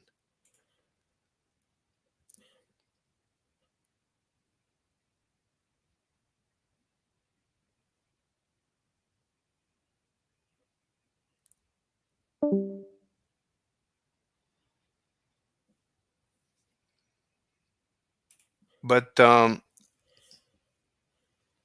right now I'm just presenting a paper explaining why the null result from Michelson and Morley is not evidence against the Aether. That's all. That's my purpose with this latest paper. Mr. Slave, have you ever presented to the Aether boys yet? Or the Aether bros, sorry. I'm not on any other server actively except for I only do presentations here and to my YouTube channel. I think the audience you're looking for, or could enjoy at least once, is there's a server called Aether Cosmology. I think I was there, and I don't know. I don't know if I'm. You can send me a link. All right. Well, I'm actually banned from there, so you're gonna have to get it from someone else. Yeah, I think I was there, and I was banned within an hour or two. All right. Well, never mind then. Yeah. I just ask questions because I don't agree nilly-willy with anyone. Anyway, So today I'm just presenting a paper that if I use my Aether model that is consistent throughout all my papers, so if we use this Aether model, we can easily explain why Michelson and Morley got a null result.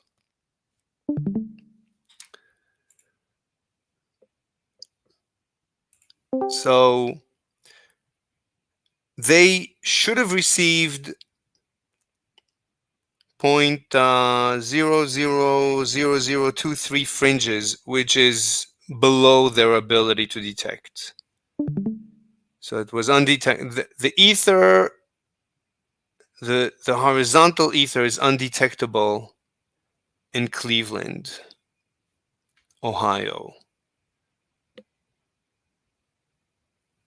Questions?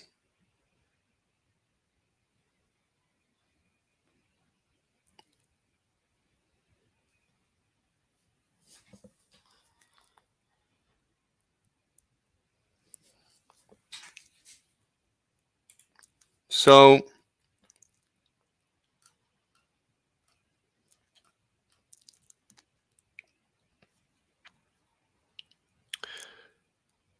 this paper asks, why did Michelson and Morley's famous interferometer experiment to detect the Aether velocity get a null result? So here I go through, what is the velocity of the Earth's rotation at the equator? Because I'm assuming that the Aether is always going into the Earth. But that means at the equator, there is a horizontal component. And at the north and south poles, there is no horizontal component. So I'm asking, what is the horizontal component at the equator? So I go through the calculations. The velocity at the equator is about 460 meters per second.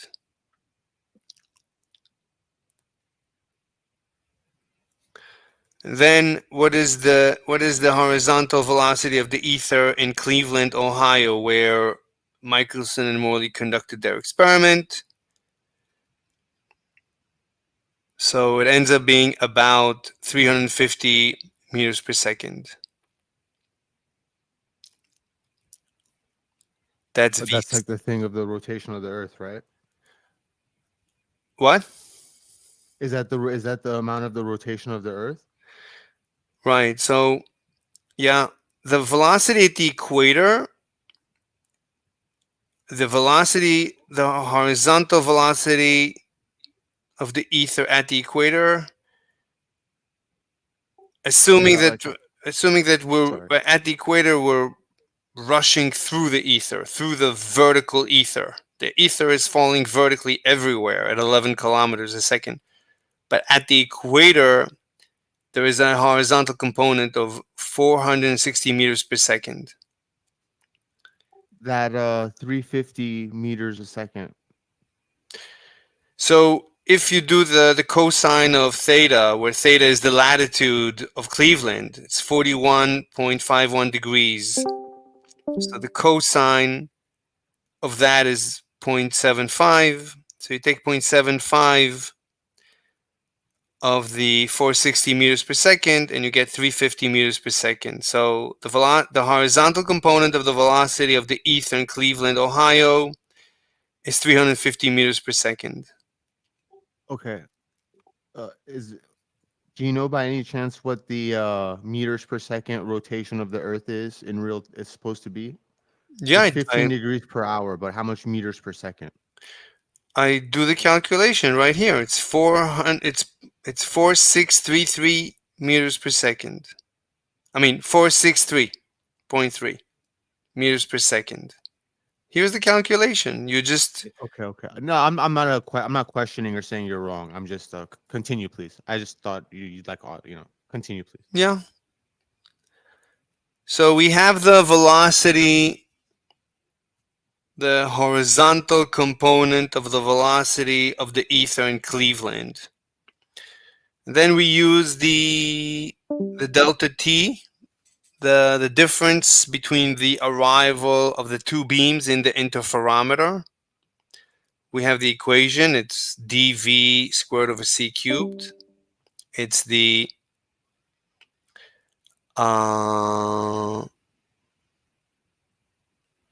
d is the diameter, the v is the velocity of the ether, and c is the speed of light. And I'm assuming that d is 11 meters because they were using mirrors, so to extend the table.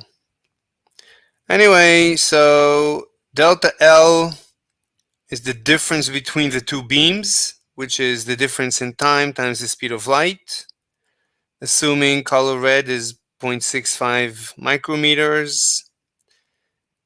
So the number of wavelengths that fits into the difference in length is the difference in length over the wavelength. That's how many wavelengths fit into the difference in length. And that's the number of what they call fringes, or the number of complete wavelengths that we expect to see as we rotate the equipment, the apparatus. So delta L we already showed is delta TC, and delta T we already showed is dv squared over c cubed. So the c's cancel, and then we move them down. So we have dv squared over lambda c squared. We plug in the numbers.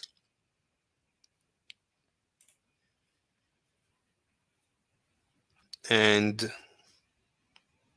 we get a very small number of fringes, well below one wavelength. It's not even one wavelength. It's not half, it's not a quarter, it's not a tenth, it's not 100th, it's not 1,000th, it's not 10,000ths. It's 2.3 hundred thousandths. It's they could not have seen it. To them, it seemed like nothing is happening. So you cannot keep claiming that they didn't find the ether, therefore there is no ether. That according to my model, we expected them to get a null result.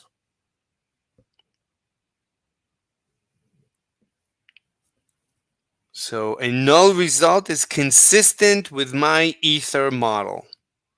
So unless you find a problem with my ether model, you cannot keep claiming that my ether model contradicts the Michelson and Morley null result. Questions?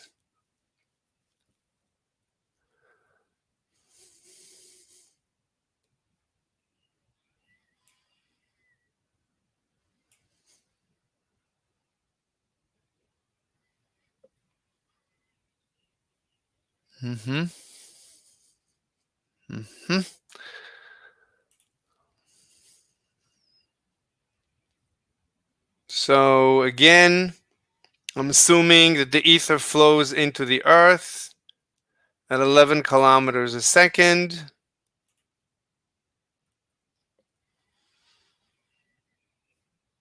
I'm assuming that at does your ether flowing into the earth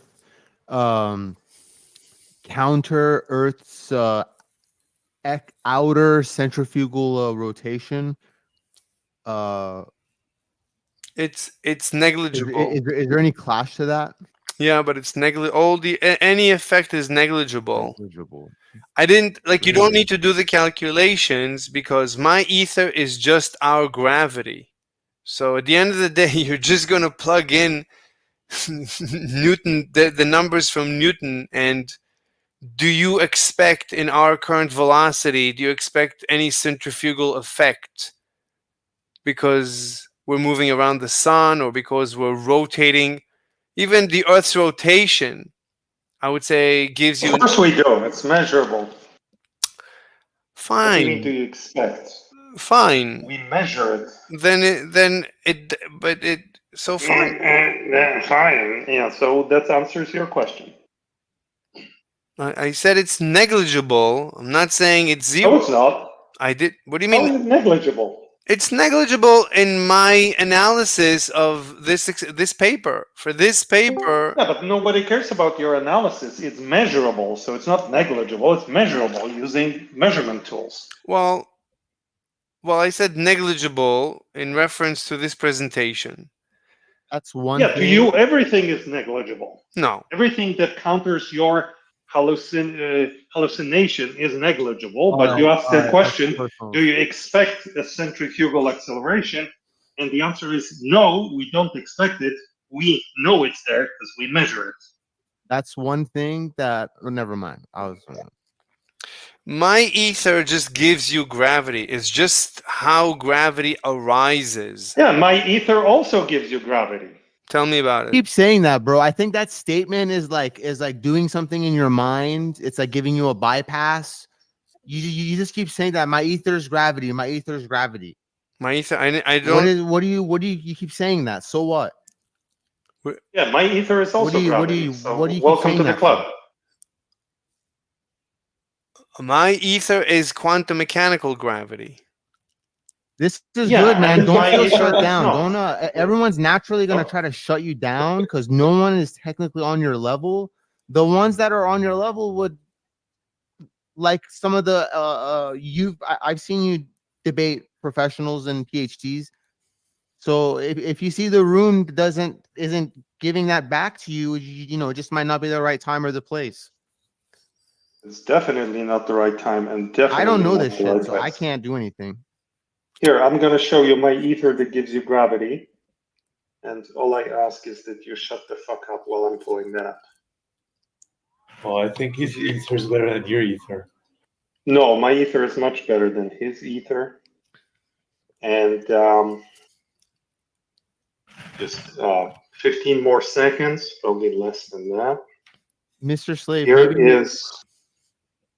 Maybe. So Mr. Slave doesn't have a monopoly on being a retard in this VC. I can also play this game. So here it is. But we gotta respect. Here's my ether. Yeah, well, I don't respect him, so here it is. Here's my ether. So put that in your pipe and smoke it. It gives you gravity. Hey, look, Mr. Slave, I don't know if you even want to consider this idea, but concave Earth, it also has ether, basically the same thing that you're talking about. But the difference is in concave Earth, we're on the inside surface and the Earth's stationary. So it's the ether that's rotating that which one of these instruments was used to measure the rotation of the Earth? No. Depending on the latitude where you're at. No. Inside of the Earth. No. We're measuring the ether rotation inside of the Earth. No. And the ether rotation is rotating from the center outwards towards the surface. No. Yeah, why not? Sounds as good as anything. And it's not conflicting with just giving you info. I mean, this is not even something for you to say yes or no to. Just I think Concaver is right. I think his ether is better than your ether. No, that's all. No. It's definitely better. It's the second best ether. Mine is like the number one ether. Yours, Concave, is the second best, and Mr. Slaves is like fucking number 20. Anyway, ethers.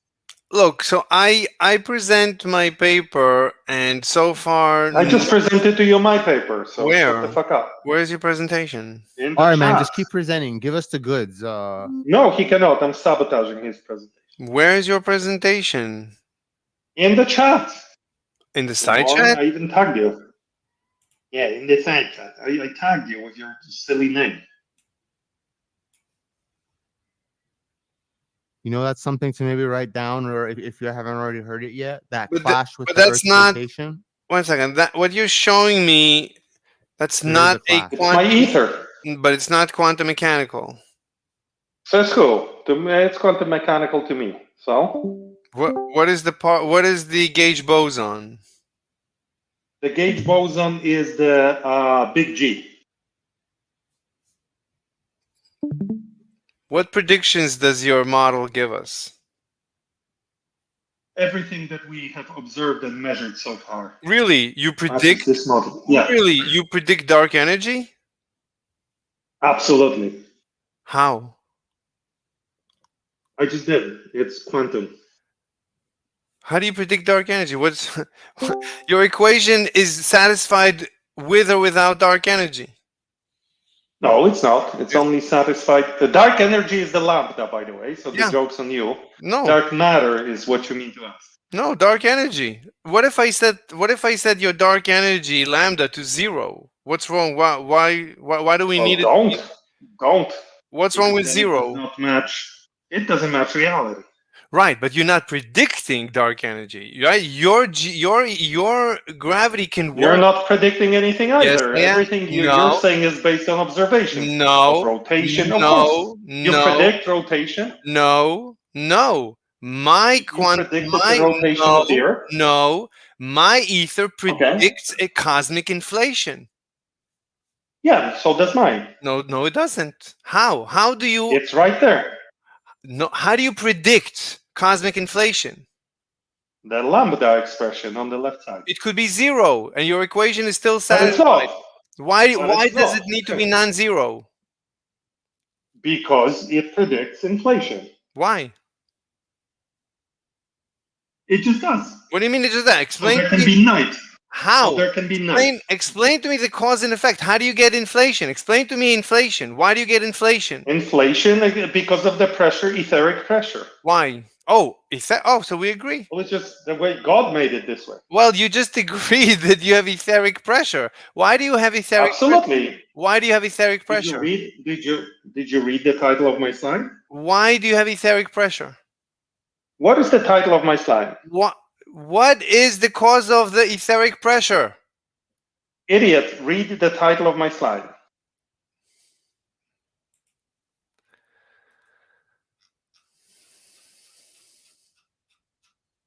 Did you read it? Properties of the ether when matter is present.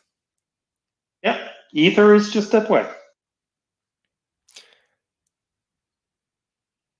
Why do you need the lambda component of the equation? To correctly describe the nature of the universe. Right, so you don't predict it. Exactly. You just admitted you don't. You don't predict it? Yes, I do. Physics, yes, I do. That's not what predict means. No, I predict. My ether needs cosmic inflation. Without cosmic inflation. So does mine. What? No, it doesn't. No, it doesn't. You keep saying no, it does. You just said it just fits the data. I don't fit the data. I predict it. Without cosmic inflation. No, you didn't predict anything. What? You didn't predict anything. You just heard that the universe expands. That's why you incorporated in your retarded Word document. No. Here. Yes. No. Yes. No. No. Yes. No. So my model. Yeah. You listen, dumb fuck. You didn't sit in a cave all your life, and in this cave predict what the universe looks like. Have eventually come out of the cave and went, ta-da! Look at my equations. They predict the universe that I encountered after exiting the cave. What you've done instead, you've eaten pounds and pounds of mushrooms, and you've come up with some kind of hallucination about your ether, and now you're using fancy words like predict to try and look good on your pathetic YouTube channel. But in reality, it has nothing to do with the meaning of word prediction as we use it in physics. So you can play these games with these nerds here when I'm not around, but when I come here, I'm going to shut you the fuck up every single time because I know your game. Does your fuck your ether. My ether is better than your ether. Does your equation need there to be a cosmic inflation? My equation doesn't need shit. So mine does. My model demands. Because you don't understand. You don't. Yeah, because you're just a memester on the internet, whereas I am presenting to you a serious work done by serious people. Your equation. You're just an idiot. They're an idiot with nothing to risk and nothing to gain.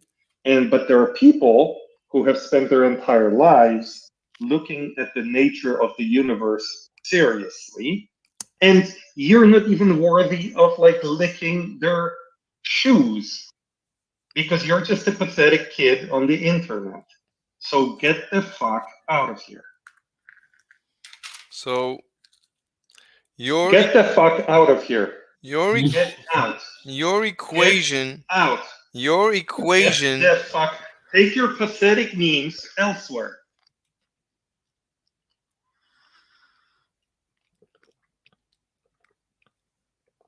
Your equation.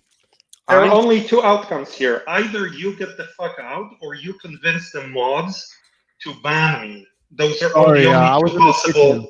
They're the only two possible outcomes. We do love Mr. Slave. Mr. Slave, we do appreciate you Yes, being and here, I am here to protect you from yourselves. giving us So get the fuck out. these Get deep the fuck topics of physics that most Globers Get never the touch. fuck out. Don't mind pathetic Peter. He just probably got memester. triggered by a flat You're earther. pathetic memester. He's You're an usually insult very to nice, humanity and all of its accomplishments. very, Get very the fuck out. friendly. Very. This is Take your pathetic ether meme and get the fuck out. This is gold. Take your pathetic meme. Take your LARP. Take your physics LARP somewhere else. Go impress some ladies on the internet, okay, who have nothing else to do, and get the fuck out of here. Oh my God, you are. It's going to be a more productive investment of your time, because as long as I'm here, as long as I'm not banned from this channel, you have no room to peddle your stupid shit. Let's all take a collective breath, ladies and gentlemen. What time is it? It's the time for Mr. Slave to get the fuck out. Wow, this is gold. This guy is a gold mine. Content gold mine. Yeah, I'm giving you the best content you'll ever get here, so get the fuck out of here. Quit while you're on top. Awesome. Let me see. Anyway, nevertheless.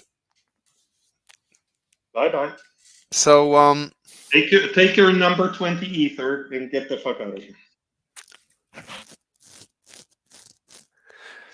So, with all due respect to Einstein and his... I've put the poll about Peter in general chat that he proposed. Thank you.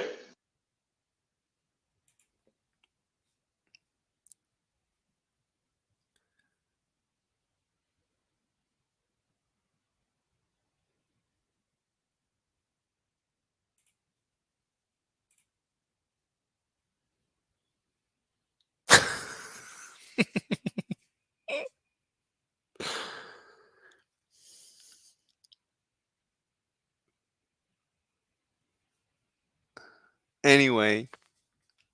He's not really insulting anybody, though. Anyway. So. Get the fuck out. Look, with all due respect to... Take your pathetic physics LARP somewhere else. With all due respect to Professor Einstein, as Professor Sean Carroll likes calling him. So, Einstein does not necessitate cosmic inflation.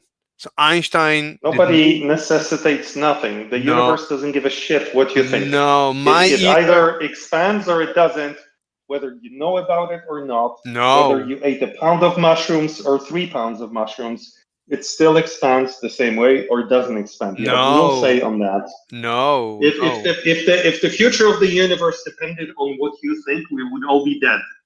And it doesn't. No. Get the fuck out of here. No. Get the fuck out of here. Take your pathetic physics LARP somewhere else. No, so you're saying expansion. Take your pathetic physics LARP somewhere else. There's plenty of places they will have you with their arms wide open on Earth Awakenings. Go there, sell them this shit. They will take it as it is. No Vaseline. Just go and give it to them raw. They will love it. You will be their god. Go there. Get the fuck out of here. So as you said expansion, I said inflation. Inflation Get the fuck out of here. Inflation is not expansion. So my model actually Get predicts. the fuck out of here. My model actually predicts out of here. inflation. Predicts. Well, then that sucks for you because there are models without inflation that work perfectly well. So Roger Penrose does not believe in inflation. He explains the early universe differently, and you go and argue with him. See how far you get before he dies, because he's almost dead. So go and argue with him. Get the fuck out of here. No, Mr. I'm not. Slave, if you talk to the flat Earth crew, add the keyword geocentric to your model, they'll love you. Yeah. Go and talk to flat earthers. No, they're more reasonable don't. people than you are. I'm not. At I'm least not. They don't pretend to be something that they're not. I'm not They trying just to admit win. straight up they're retarded. Whereas you, LARP, as a physicist, I'm not. pseudo fucking academic. Get the fuck out of here. Get the I'm fuck not out of here. trying to win Bye-bye. a Bye-bye. popularity. There are only two outcomes. We love you, There Mr. are only Slave. two We're waiting. outcomes. There are only two outcomes. I'm not trying. Get Omnivore to undeafen and ban me, or get the fuck out of here. That's it. We have better ways of wasting our time here than listening to your pathetic LARP for like the 10th, 100th time. Okay? Get out.